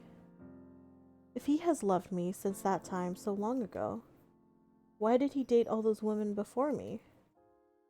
As much as I want to ask him, I'm afraid to learn the answer, making me hesitate in telling him my feelings, unwilling to let him have such a strong hold over me. Either way, even if I choose to confess, Kohei's scathing words keep coming back to haunt me. His girlfriend. Because of his history, we can just say he found another woman. At least you should have known better. You cannot make good judgments when you have no control over your own emotions. You will risk everyone's lives with your rash decisions. It's not something an officer on duty can afford to do. Niece. Lost in my train of thought, I wasn't aware Ryosei had been watching me closely. Before I can avert my gaze, he places his hand under my chin and lifts my face up to search my expression. Kitten, tell me what's wrong. Consider telling him? I guess that's the only thing. Seems like the right choice. To consider telling him. Should I or shouldn't I tell him? Kitten, if you don't tell me what's wrong, maybe I'll just have to kiss you. What? My eyes widen as he leans closer, forcing me to place my palms onto his chest in a futile effort to hold him back. Real, you can't. You're injured. You can't kiss when your jaw is broken. Yeah, let's drive a wedge further between Kohei and Ryosei. Yeah! Kitten, don't you know? The pain is worth the pleasure if I can taste you again. Oh, jeez. Heat rise along my flustered cheeks. As his deeply sensual words bring back memories of last night. Rio. Then will you tell me what's bothering you? He watches me intently, eyes aglitter, waiting for my reply. Ryosei is into vor, I knew it. Well, I thought that he was into being eaten. Not that he himself was into eating. Ah! There's an ant on me. I was about to reveal my thoughts, but decided to change the subject. I mean, vor can go both ways. I guess so. I just thought that if you're into vor, it was like into the thought of being eaten. I'm just going to get you some ice. Struggling to get up, I try to slip out of his arms. When the stinging in my thigh causes me to grimace and wince, glaring at my injury, I cringe at the fresh blood that seeps through my bandages, indicating fresh trauma. You broke your stitches. You idiot. Ouch, I must have opened some of the stitches. Suddenly, I'm lifted afloat as Ryosei instantly scoops me up in his arms and carries me light as a feather. Kitten, I think you need more medical treatment than me. I desperately cling onto him before he lays me gently down onto the bed, his face full of worry as he keeps an eye on my injured thigh. That rhymed. Probably, I think it's pretty unique to be into both vor and being vored. Yeah, I was always under the impression that if you were into the vor kink, that you were into the thought of being eaten.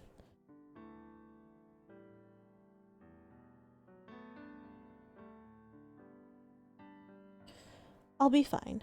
It's probably just something minor. Whereas you need to get your swelling down before it gets worse. I move to place my feet over the side of the bed when Ryosei stands in my way, blocking me. Rio, I'll go get some ice, but only if you promise to stay here. Then we're heading straight to the doctor as soon as you're ready. Doctor? Then I better get a shower and dress. I took a shower before I went to bed, then I get up and take another shower, and Ryosei did exactly the same thing. He took a shower, went to bed, got up, took another shower. Why do we have to shower so much? Well, one of them was a real shower, the other one was a plot shower. The other one was a plot device shower. This is true. Oh, jeez. I mean, I'm sure it exists, but like, also maybe you can vor someone else and imagine it's you being vored and yourself voring. I don't know, man. That's too much for my mind to think about. I look around the room only to realize my clothes. Where are my clothes? Real, where are my clothes? Hmm? They're in the bathroom where you left them. I'm about to breathe a sigh of relief when... You definitely put on quite a show last night when you took them off. Show? Wait, we don't... Oh, we did get to change out of our dress. That's right, I forgot. Real, you pervert. You were watching me? Furious, I glare at him in outraged disbelief, fuming he would dare take such liberties. Kitten, I couldn't very well leave while you were dangerously wobbling on your feet. What if you fell? You have to look. You didn't have to look. This is true. You definitely could have helped her stand without looking at her. In any case, how can I say no when you were asking me, very nicely in fact, to undo your buttons for you? I gasp, mortified I even said or did such a thing. So wait, have we had sex with him yet? No, we have not. He was, hard quotations, respectful of us last night, and he did not have sex with us, because we were all drugged up. So we have not had sex with him, no. We have been naked in bed with him, but we have not done the deed. I didn't. Did I? I mean, you were drugged, so I feel like you can't really be mortified about a lack of judgment. Yeah, but I mean, I still am, obviously. It's kind of like if you get... It's like if you... Yeah, it's like if you get blackout drunk and then you do something stupid and it was on video and then someone shows you the video and then you get horrified by what you did. It's the same thing. You're lying. Pass me my clothes now. I'm going home and you can sort yourself out. How cruel of you, kitten, to leave me in my time of need. Although, it's not the first time you've done that. What? What are you talking about? Oh, believe me, there are lots of things I need from you. What? What is he saying? Rio, stop that and just get me my clothes. I'm going home. You're such an impatient little thing. But that's what makes you so adorable. I mean, getting blackout drunk and getting drugged are two very different things. This is true, but you still get embarrassed about the things that you do while you are affected by them.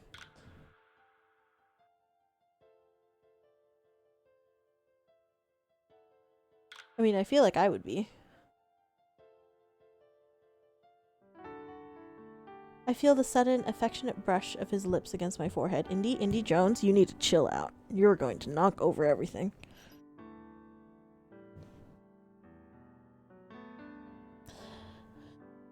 Causing my heart to flutter as heat creeps up my cheeks. It's such a pity, really. If it weren't for the fact that you're injured, you could have fulfilled some of those needs right now. What the fuck?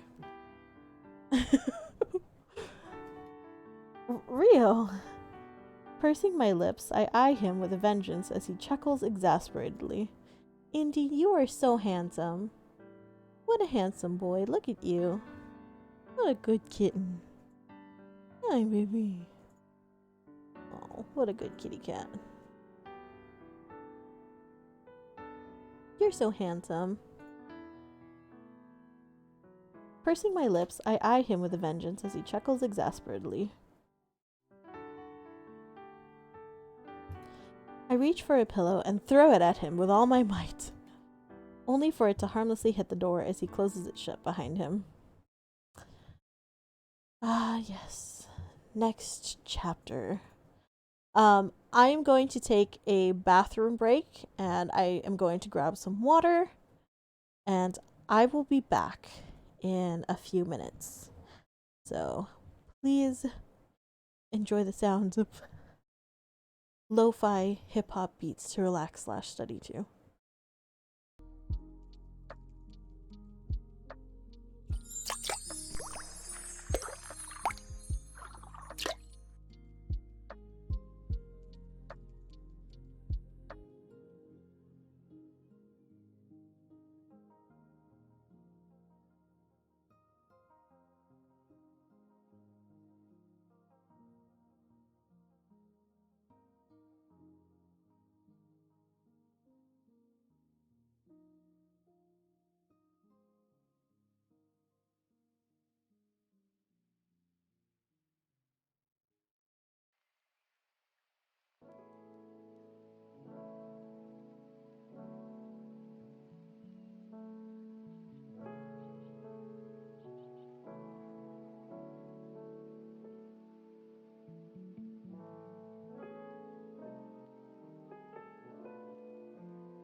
I have returned.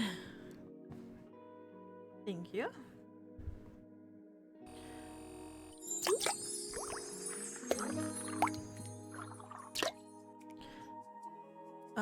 Let me actually take the drink away because I'm no longer drinking. I'm going to be a good girl now. I'm gonna put away. Why can't I? Remove my Smirnoff. There you go. All good. All good. I am drinking water now. If you guys haven't drank any water, you should drink some water too.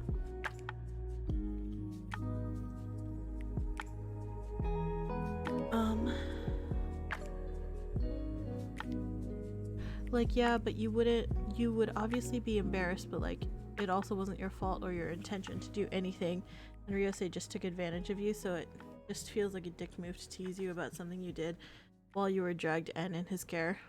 Yes. Yeah, that's true. Yeah, it's like, fucked up. yeah, if that's true, like if you were in a compromised state and the person that you trusted to take care of you in that position then went ahead and like teased you about the things that you had done. Yeah, that is kind of a shitty thing to do for sure. Like, supposedly you're different and he actually cares about you and you're not like the other women because he really loves you, but also he treats what could very easily be a traumatic experience to you like a joke because a drug made you horny. Like, why is this whole being drugged thing just being used to be another thing our character could be teased about by Ryosei, and our character is just like, oh man, he got me, I totally wanted to fuck him while I was drugged. Yeah, this is true. Instructions unclear, Smirnoff stuck in booba. I forgot that it was there.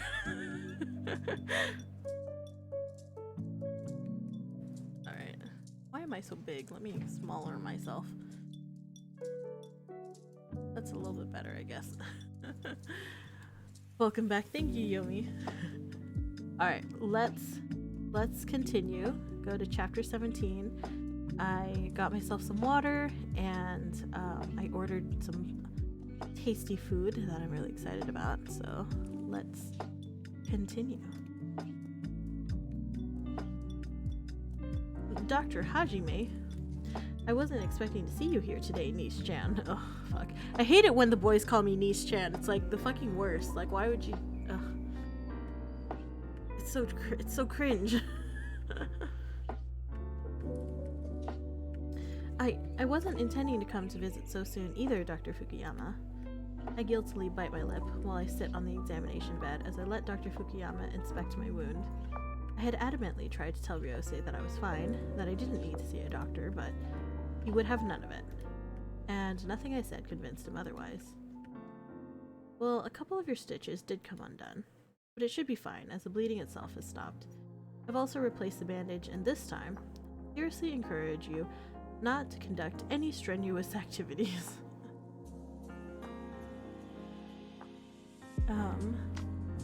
Like, the reason I'm focusing so much on this is because based on all our characters' past behaviors and decisions, this would normally be a way more meaningful thing in their life that would impact them. So it feels real jarring that we're just like, nah, he's right, I did want to fuck him, it's my fault. Yeah. Also, that's why Takasuke is our second best decision. Takasuke does seem like he would have been a better decision. Yeah, because he like, at least like all of our interactions from him, like he's been teasing but not like mean or manipulative about it. Oh, whoops, I forgot to turn this off. But yeah, he like hasn't been mean or manipulative about anything from like the tiny interactions that we've had with him. Hi kitten, hi Metha. Welcome. But yes, this is true. It's like it could have been like, essentially it's like it could have been a thing where he completely is different from the way that anybody else has treated us in our lives. And that's why we end up falling for him, is because like in the position when we're very vulnerable, in the position when we're very vulnerable, he doesn't tease us about it or make us feel bad about it or like make it seem like it's our fault. Like that would have been like much better writing, to where he just like kind of treats us with actual respect. I think that's actually one of the reasons why oh man. That's one of the reasons why I fell in love with Clarine, is because he treated me so differently from how other people have treated me.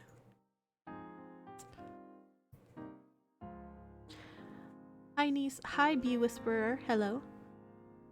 Both the idol and the doctor call us Niece-chan. Then there's our brother, and there's a whole lot to unpack. Then there's Kitten Man, who has mommy issues and objectifies us. And then there's that nobody, and that's all there are. Yeah. I don't think Takasuke calls us Niece-chan. I think he just calls us Niece. Although he is a weeb, so I wouldn't put it past him to call us Niece-chan.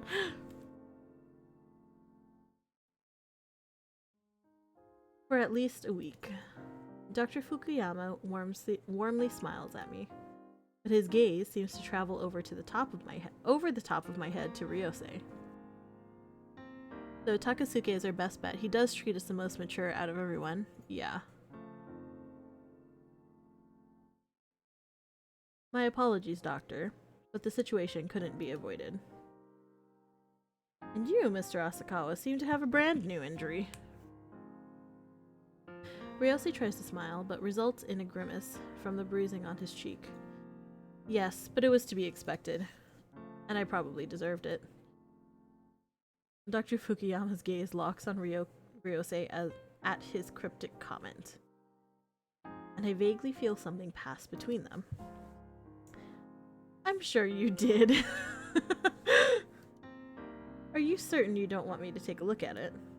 No, thank you for the offer, but I should be alright. Niece helped and treated it before we left home. Niece-chan, I didn't know you two were staying together. Are you judging me, Doctor? Well, some things happened, and it just ended up that way. Why do we make it sound like we, ended up actually fucking him? That's like, why do I say it that way? I could have just been like, yeah, I was injured and I was drugged, so he just took me to his place. Doctor's like, yeah, that guy was a total shithead, wasn't he? Yeah. He's like the kind of person who like acts nice to your face, but underneath it all, he's like super judgmental and shit. I don't like this guy. He's like passive aggressive and doesn't say what he actually means. I don't like this guy at all. As my voice fades, I look away, meekly averting my gaze from embarrassment. I don't want Fukuyama to know what happened last night, so I try to be... Wait, what? So I try to be vague, got it.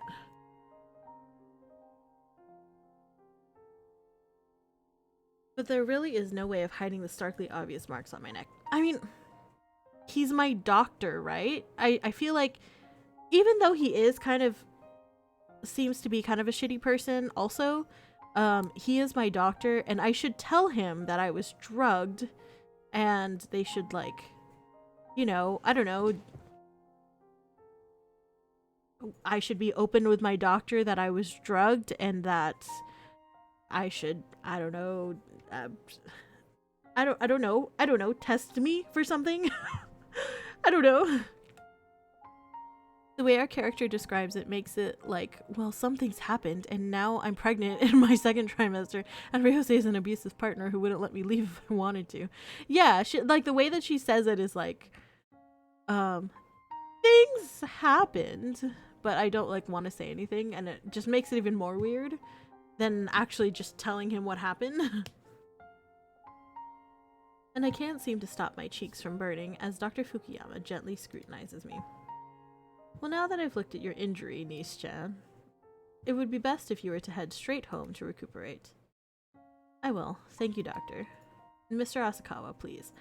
I suggest you heed the doctor's recommendations, or I foresee further unexpected injury.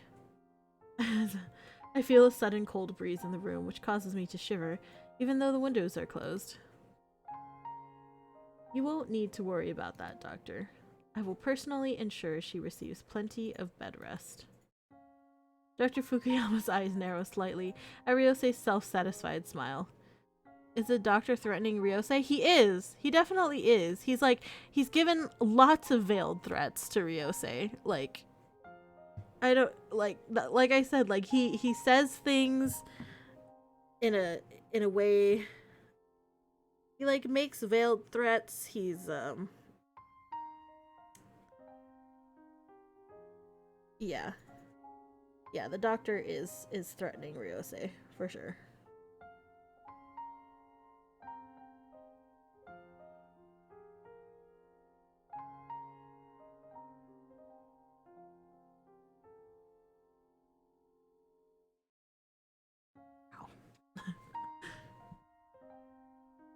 Well, I won't ask any further questions. Dr. Fukuyama turns to me with a warm smile on his face, then gently pats my head. I'm just relieved my niece-chan is still alright. The warmth from his hand brings me a measure of comfort. I had expected hostility and scorn, but he's treating me the same way as he always does. It's weird for a doctor to have a crush on a patient. It just seems wrong, right? Like, if he has a crush on us, shouldn't that be like... We're just ripe for abusing. But, I mean, like, as a doctor, let's say you develop an attraction to a patient. Aren't you then obligated to,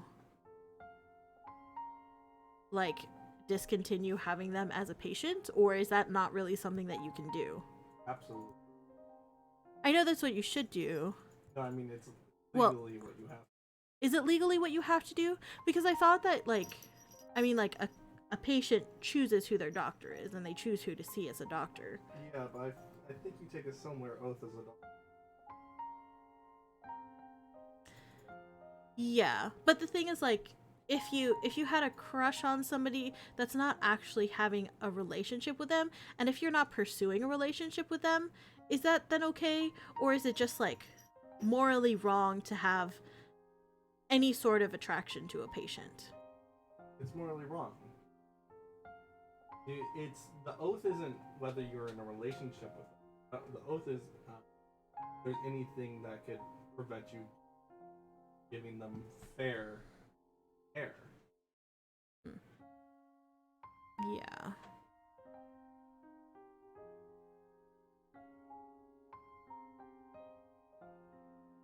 But then would you have to, like, discuss it with the patient and be like, hey, here's what's up. I'm attracted to you. I think you're hot, so I can't be your doctor anymore. No, you don't. Yeah, it's just kind of a weird scenario.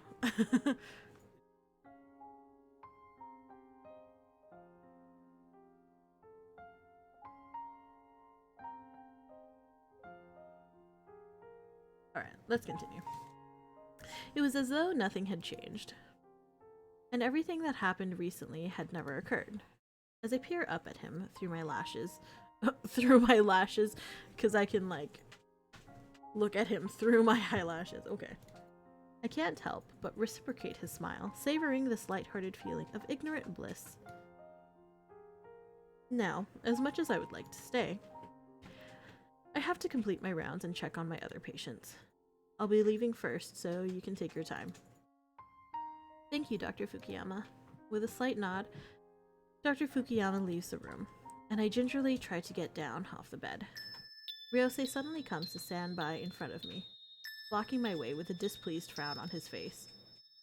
Ryo, is something wrong? I peer up at him questioningly, while asking with a voice full of curiosity, only for him to place his hands on either side of me. Are we gonna fuck in the hospital room? In the doctor's office? Trapping me, while he levels his gaze with mine. Kitten, do you have feelings for him? So weird. Him? Confused, I rack my mind, trying to figure out who he's talking about. When my eyes widen in realization. You mean Dr. Fukuyama? He's been my doctor since the police academy. Of course I have feelings for him. What? What? But not the way you think. But what? Why would I even say that then? Then what about me? Do you have feelings for me? You? Unprepared for a sudden and direct question, I stutter nervously, unsure how to respond. Is that a yes? That's still a conflict of interest, as you're going to be treating them differently based on that attraction. Typically, you aren't going to start feeling that way about a patient immediately, so it would happen over the course of a few appointments. If you are getting crushes on patients immediately, you probably shouldn't be a doctor in the first place, because that doesn't make you a good doctor. Yeah, that's true. True. Like, if you're a doctor, you should see every patient as a patient. Like, each person that you see, like, while you're on duty as a doctor should just be another, like, human being, not a possible love interest. And you should see their body as nothing sexual in that way. I think I saw a Reddit post where a lady like went to a doctor and he like commented on her boobs or something, and she was like horrified, which is like completely horrible that a doctor would like comment about your body in a sexual manner to you. That's pretty awful. Also, you probably wouldn't discuss anything. Some excuse would probably be put out by the people who make your appointments, or they would just make you see another doctor and they would handle the explanation for the most part. Yeah, I suppose that makes sense. But yeah, I think if you are a doctor, you shouldn't really be developing crushes on any of your patients for any reason. Is that a yes? What type of feelings do you have for me, I wonder? At least that's my understanding. I'm not basing this knowledge off of any fact, just guessing. Yeah, it seems like a good guess, though. I mean, that's like, yeah, like the receptionists handle all of the appointments and making and stuff like that. And if someone said like, oh, I want to see this doctor, and then you could tell them like, oh, like they're not available anymore. Or like you could just lie and say that they've moved on and are taking like different sorts of patients or something. I don't know. The corner of his lips curved up knowingly, causing my cheeks to flush and my heart to beat erratically, only for it to thump hard against my chest when I see them come closer towards me. Wait, Rio! I quickly put my hand up to cover his mouth, earning a glare of annoyance as he hovers inches away from me. I don't think we should do this, especially here. I look up at him, pleadingly, trying to buy myself more time. Is the doctor assaulting you? No. This is Rio. Rio. Rio's assaulting us, which that's okay. No, the doctor already left. Nothing is okay. Nothing has ever been okay. Yo, when are we gonna feel that little Rio inside us, though? Oh, jeez. I look up at him pleadingly, trying to buy myself more time, fully aware that nothing can be allowed to happen between us, even as my heart aches in longing. There's a mischievous glimmer in his eyes as he gently closes my hand in his and uncovers his mouth. Does that mean it would be alright if we were somewhere else? Pursing my lips, I glare at him for deliberately twisting my words. I wasn't deliberately twisting. That was a reasonable, I feel like that was reasonable. It's like, we can't do this here, and he's like, can we do it somewhere else then? That seems reasonable to me. I don't know. I didn't say kiss. His lips affectionately press against my forehead, rendering me speechless, while causing more heat to bloom along my cheeks. Don't worry, kitten. I'll wait. Aww, he'll wait for us. He'll wait before he puts his dick inside of us. He's not gonna do it right here and right now in the doctor's office. How sweet. That's the nicest thing. That's the nicest thing anyone's ever done for me. Look, we have abandonment issues. We're okay being treated like an object and assaulted by our partner as long as they don't leave us. This is true. We just don't want anyone to leave us. We'll do anything that anyone says as long as they don't leave us. But just keep in mind, I won't wait for long. Oh, not as sweet anymore. I nervously swallow when I see the sensual promise in his eyes as he lightly brushes his lips against the back of my hand. while foreboding fills me as I wonder if he'll still feel the same way soon. After visiting Dr. Fukuyama, Ryosei drives me home. This background is actually quite pleasant compared to some of the other ones that we've seen. Oh great, so he's threatening sexual assault. Nice. It was nice when he was like, I'll wait for you. But then he goes, but not forever. And then it wasn't so nice anymore.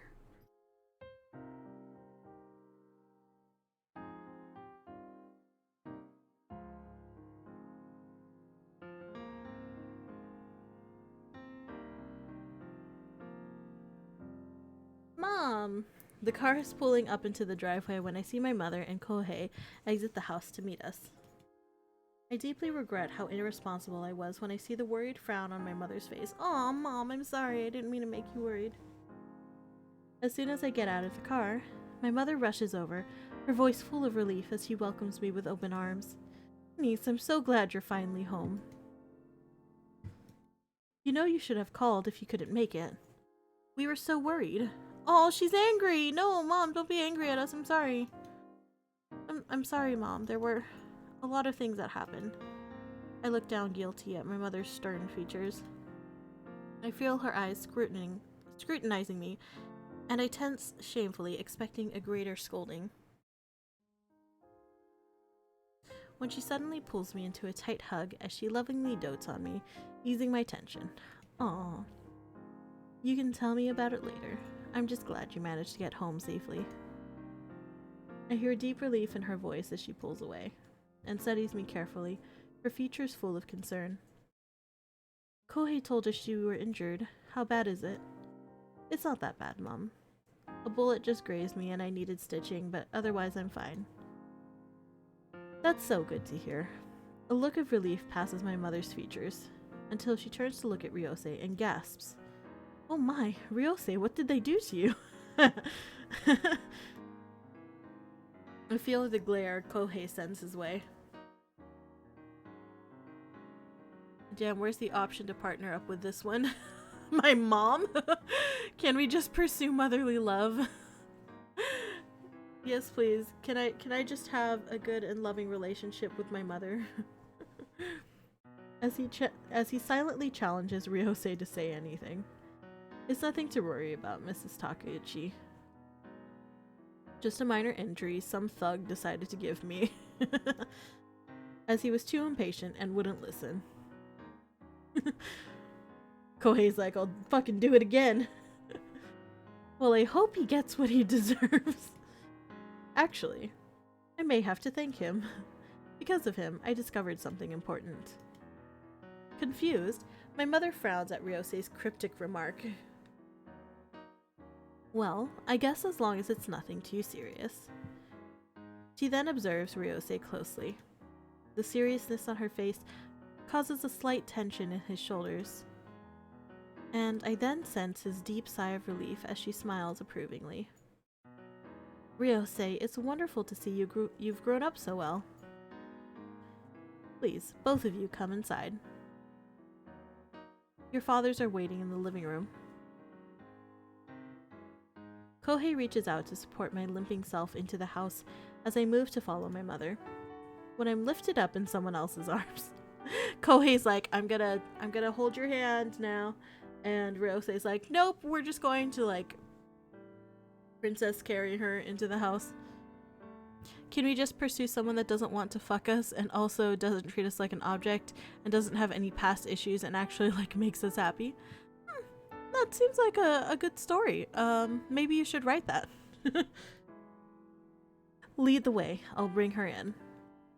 After casting Ryosei a silent, deadly glare, Kohei reluctantly enters the house.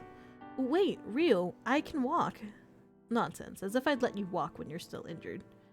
But everyone will see, and it's embarrassing. Then you'll just have to get used to it. Because I'm not letting go of you that easily. Despite my protests, Ryosei proceeds to carry me inside. And much to my dismay, look at how modern our house looks. I feel all eyes on us when we enter the room. drawing surprised glances from our parents. Our parents are just like, what? Why does my father look so decrepit, though?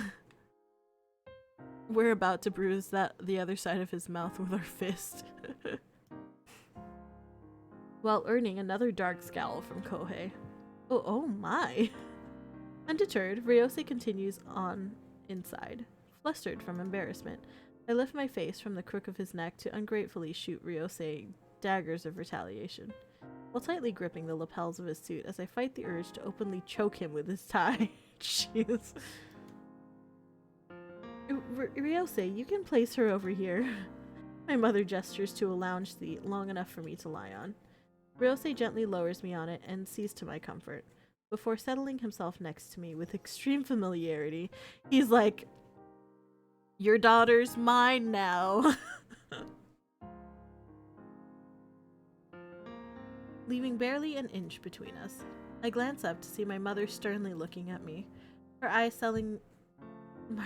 silently telling me we need to have a mother-daughter talk. I heard it's time to throw shiny rocks at people. Thanks, D'Angelo. Thank you for the 5 biddies. Shiny rocks. Are they the glimmering orbs that you're throwing at me? Does my mother disapprove as well? Our fathers, however, seem more amused than upset. Mother-daughter talk is code. What's it code for? Is it just like, does she want to gossip with us, or does she want to like have the talk with us? Because that would be awkward. She wants to learn about our relationship. Okay, that's fair. I don't know how that is because my mom never wants to talk to me about my relationships. She's always like, I remember when I was in school and I asked her, I was like, did you ever have any crushes on any boys when you were younger? And she's like, no, I was just focused on my school and you should be too. And I'm like, okay, I guess we're just never going to talk about boys then.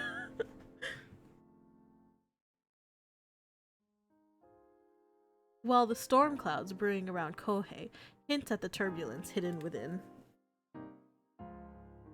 Afraid of the possible conclusions everyone might be thinking about the two of us, I move to explain, but before I can clear the misconception, I hear my mother's troubled voice. Darling, do you know anything about this?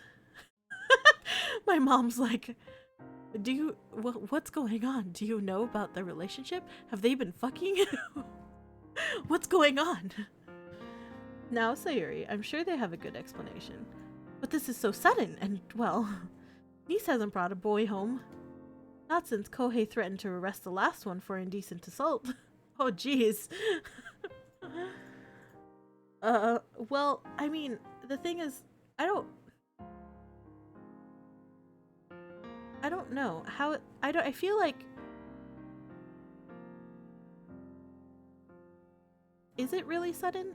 And also it's like, it makes sense that it's a friend that we've had since childhood, like, rather than it being just some like random dude. I mean, also, like, if you're giving your daughter the talk when she's in her late 20s, almost 30s, you might have either waited too long or your daughter's being held captive by someone in your family. Yeah, this is true. Because I feel like this is more of like like the way that she's talking. I feel like it's more like she needs to have, she wants to have that, like, that talk, not just like, how did you like start your relationship with this boy? Or maybe it is, she is just kind of like confused about like that she didn't know about the relationship, I guess. I don't know. Just for holding her hand. Oh geez.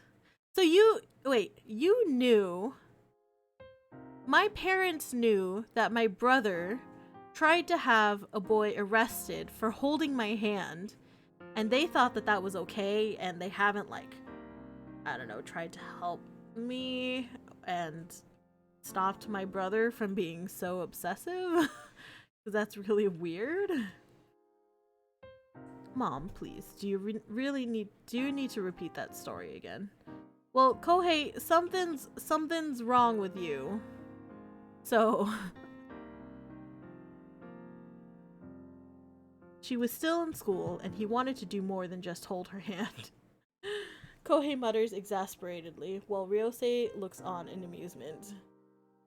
Probably because she hasn't even heard about anything. Yeah, I guess their relationship was supposed to be a secret, I guess. But it was supposed to be a secret, but it wasn't supposed to be a secret, so I'm confused. Gonna put on a movie and probably fall asleep to it. Alright, sleep well, Metha. Thank you for hanging out. Hand holding pretty indecent niece. Sorry. Sounds like mom needs to have the talk with Kohei rather than with niece. Yeah, exactly. Like, Kohei needs to be talked to. He needs to, like, chill the fuck out. Like, last she heard, the father was probably telling her that she was on her first mission out, and that was it. But yeah. Trying hard not to laugh. Mr. and Mrs. Takeuchi, I sincerely apologize for the delay in bringing niece home. We've made a brief stop at the hospital to get niece's wound examined. That's alright. We were glad to hear it was nothing serious, and we appreciate you bringing her all the way here. But please, Ryosei, tell me honestly, is there something going on between the two of you? Explain truthfully, explain tactfully? Do we explain tactfully or do we explain truthfully? I feel like we should just be truthful with our mother, yes? There's no reason to hide things from our mom. Flustered, I quickly opened my mouth to explain, but pause, wondering how I'm supposed to elaborate on what has happened last night. I'm thinking truthful, yeah, that's what I chose. Maybe mom can take over as Kohei's fuck obsession, so he can leave us the fuck alone. No! That's horrible! Leave my mom alone, my mom seems so sweet. Niece, please believe me, Mrs. Takeuchi. It's not from want or lack of trying. I shoot Ryosei an intense glare of displeasure for deliberately trying to make the situation even worse. There really is nothing between us, Mom. It's all just part of the mission. If only she'd say yes to my proposal, then we wouldn't have to pretend anymore. Rio, stop saying that, otherwise they'll continue to misunderstand. And if only you weren't so stubborn about it. So we're like, nothing's going on, and Rio's like, I want something to go on. And she's like, nothing's going on, and Rio's like, but I want something to go on. I'm not stubborn about it. Niece. Startled, I turned to see Kohei sending me a warning glare. Why are you... What the fuck is wrong with this boy? He really needs to, like, chill out. He's, like, way too obsessive. And I realized how unladylike I was being in front of our guests. I'm sorry. What guests? You mean Ryosei and his dad? His dad's a robot. His dad doesn't care. I looked down in guilt, ashamed at embarrassing our family by shouting, "What the fuck?" Our brother just really knows how to make us feel bad in every single situation, doesn't he? He needs to get his dick wet is what he needs, lol. He's gotta have something. Like, something needs to happen with this boy. He needs to calm his ass. When Ryosei places his hand on top of my head, then comfortingly pulls me in. Kohei, I know she's your sister, but you really should stop bullying her. Thank you! Please, somebody tell him to stop bullying me because he's being really mean to me. Exactly, she's my sister, and you would do well to keep your hands off of her. She's upset. What kind of a man do you think I am to ignore a damsel in distress? Okay. Alright, you didn't have to refer to me as a damsel in distress. Kohei, Ryosei, both of you need to calm down. Thanks, Mom. There was a reason we were meeting here today, was there not? I look at both men and see them share a meaningful glance above my head. Kohei, it might be best that you explain to all of us the reason for this meeting. Yes, sir. Kohei glances around the room, making sure all eyes are on him before continuing. As we all know, there was an assassination attempt last night, with Ryosei being the primary target. Considering the information Ryosei had collected and provided, including the testimony from Minister Mochizuki, we have reason to believe our main suspect is Minister Tsukamoto. Somehow, I can easily imagine that. I feel like at this point it's pretty well established we're in a relationship or attempting a relationship, so I don't see a reason to hide it other than for fear of Kohei treating both ours and threatening both ours and Ryosei's life. Yeah, I agree. I feel like I feel like Kohei is the biggest hindrance to our relationship. Somehow, I can easily imagine that. He has been in politics for a very long time, but has kept a low profile. Unlike other ministers who chase after promotions, Tsukamoto seemed content with his position. There were rumors about him being connected with private developers, which elicited multiple residential complaints in his district. We can safely assume that Minister Mochizuki's son was kidnapped by Minister Tsukamoto's underlings or his associates, in an attempt to force Minister Mochizuki to vote against you in Parliament. We've managed to keep last night's assassination attempt from the press, but I'm highly positive Minister Tsukamoto is aware of the failure, either through the lack of news reports or the assassins having reported it back to him by now. The issue we now have is the fact that Nice is injured. Therefore, she is unable to protect Ryosei as was originally planned. I tense, knowing beforehand what Kohei is about to suggest to everyone. Not only does my heart ache at the thought of another woman beside Ryosei, but my wound only serves to remind and emphasize my overwhelming incompetency. Because of my careless actions, not only have I troubled everyone, but there's also nothing more I can do to help them. As my emotions rise in turmoil, I suddenly feel Ryosei slightly tighten his hold on me in silent consolation. Due to our circumstances, my recommendation is to appoint another one of our female officers to replace Nice. She will pose as his new paramour and guard Ryosei while he conducts his everyday duties. I refuse. Ryosei, you cannot refuse, because you have no say in the matter. This is police business. I definitely have a say in the matter. This is my public life we're discussing. Of course I'll have something to say about it. There should be nothing strange or out of the ordinary if you were to have a new girlfriend in public. Having Nice as your girlfriend was just a temporary assignment in the first place. And considering Nice is currently not fit for duty, replacing her is the best option. Kohei, this is your sister we're talking about. It's because she's my sister that this is the best solution. Yes, the press will have a field day with you beginning a new relationship, but it will also keep Nice safe while she recuperates. Nice, surely you have a say in all this. Ryosei looks at me beseechingly, waiting for me to object, whereas Kohei darkly scowls at me, daring me to defy him. I'm gonna disagree with Kohei. The more I look into his sincere eyes, the more determined I become. I want to stay by his side. Kohei, Nice, you know there's no way you can continue this mission. I clench my fists at Kohei's rebuttal and slowly, reluctantly, nod my head. Nice. Why does it... Our decisions do not matter in this game. No matter what we say, it always just does whatever the game wants to do. It's like, you make the decisions, and you're just like, no, that wasn't what you really wanted to do. We're just going to do this other thing instead. Like I said, not like our choice matters. It really doesn't, because almost every time that I like select something, it will do something else, and it's annoying. Kohei's right, Ryo. Since I'm injured, it's not possible for me to protect you. If that's really what you want, then why are you looking at me like that? Like what? As though you're about to cry.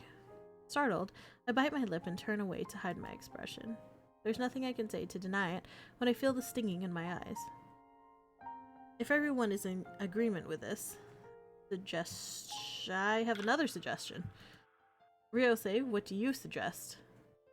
I bet the ending we get just comes down to the decision at the end with who we be with, like, if we go with no one. Perhaps it's only like the last decision that matters.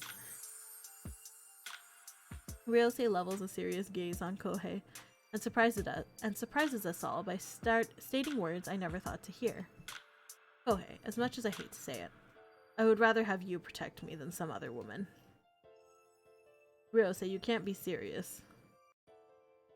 Ryo, you two are like fire and water. There's no way both of you can. Ryosei suddenly startles me speechless as his hand gently caresses my cheek. I'd much prefer you, but I'll tolerate having your brother with me instead, rather than see you make that expression. And anyway, it's only for a week at most. You should be back on duty by then, correct? And what about your father? Kohei's stern voice cuts in as reality intrudes.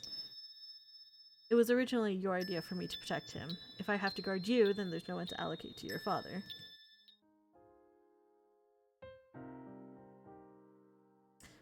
Sayuri, what do you think of letting Sojiro stay a bit longer? Who is Sojiro? Until Nice fully recuperates. My father's interjection surprises all of us. Dumbfounded, we all stare at him as he waits for my mother's reply. But, sir, Sojiro will be well protected. Oh, Sojiro is, Ryosei's father? I guess letting him stay at our house? So basically he has to stay at our house for a week. Something like that. I may be older, but I don't think I've lost all my skills. Even though Niece is injured, she still is able to help if the need arises. But I was about to ask for permission to stay longer if I could. He's just like, yeah, I like it here. I think I'll stay in your house. I don't want to go back to mine. I see my mother glare at both of our fathers for putting her on the spot, before sighing deeply in resignation, knowing she cannot refuse such a personal request from the possible future Prime Minister. Of course not. He's welcome to extend his stay. Our mom's like, I don't fucking want this man in my house anymore.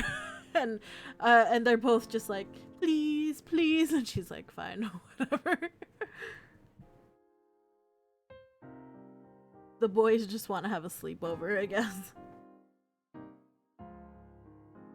If that's what he wishes to do. Well, now that it's sorted, do you still have any objections, Kohei? With a gleeful smirk, Ryosei breaks the unfortunate news to my brother. But even I know there's no way Kohei can object to our family's decision. The robot deemed this decision the best calculated chance of survival, so he decided to encourage it. Yeah, he's like, let me stay at your house. I want to stay at your house, please. Where are you going? Oh, okay. Okay. Our food is also here. I guess if you want to take it inside. Yeah. Thank you. That settles it then. Kohei, starting tomorrow, you'll be accompanying me as my future brother-in-law. What? Future brother-in-law.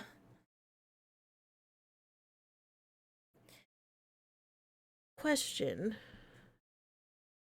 Do we stop here?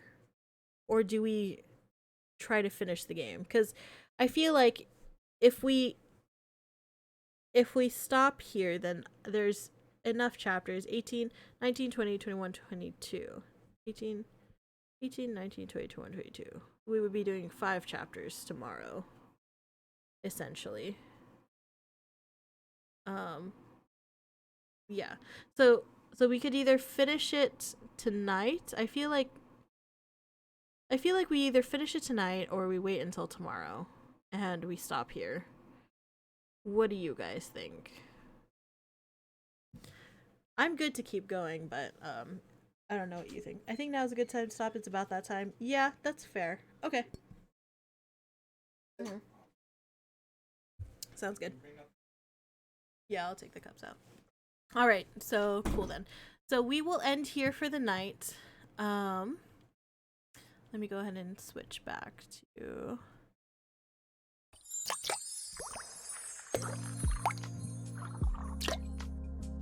But yeah, so yeah, I do think that that's a good spot to stop for us.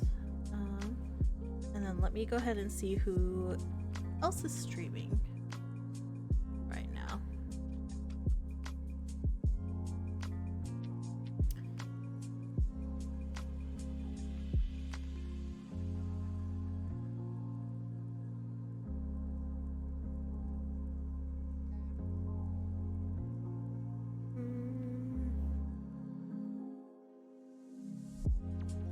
So Gigi is playing Pokemon Unite.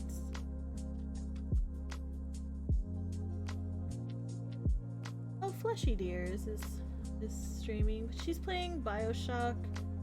Kind of Bioshock is kind of a lot, I feel.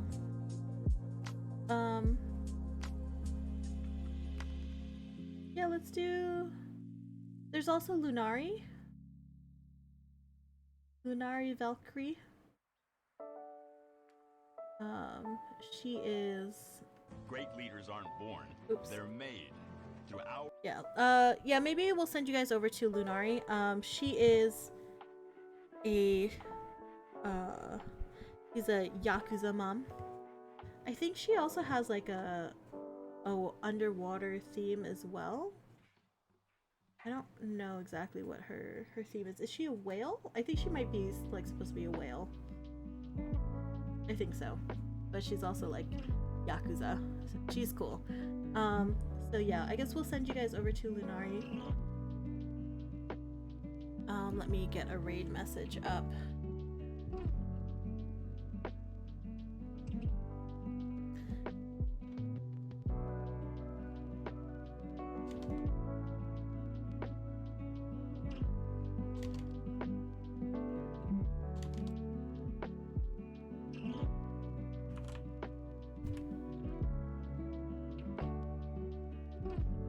We'll do a mom power raid because moms are the best. Boop. All right. Raid. Lunari.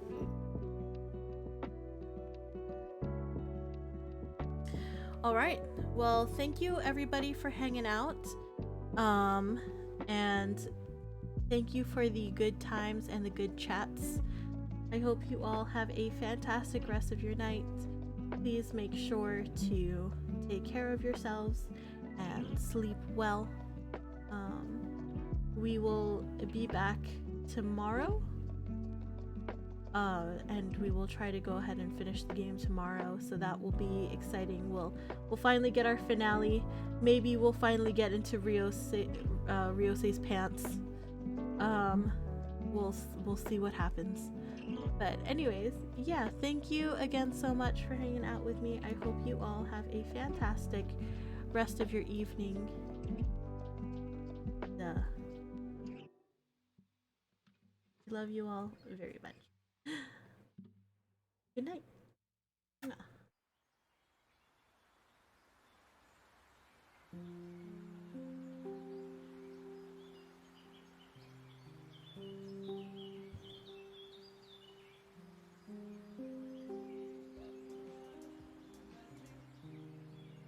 Watches over the TV. Oh! Oh! Look! Thank you so much for the raid! Yes, Dave. Your boyfriend? My boyfriend is. Oh, yes, he is. Hello! Hi, Anise! Thank you so much for the raid! Hello, Yomi! Still gonna go to bed with him? Aren't you possessed by the super devil? Connor, it is. Yes, it is. Hello, Hey, Jalmore, hi! Long time no see. Very boring, ignoring the Lovecraftian hello. Hello, famous author John. That or he's like one of these 6, like 999. I don't know, we'll see. It is.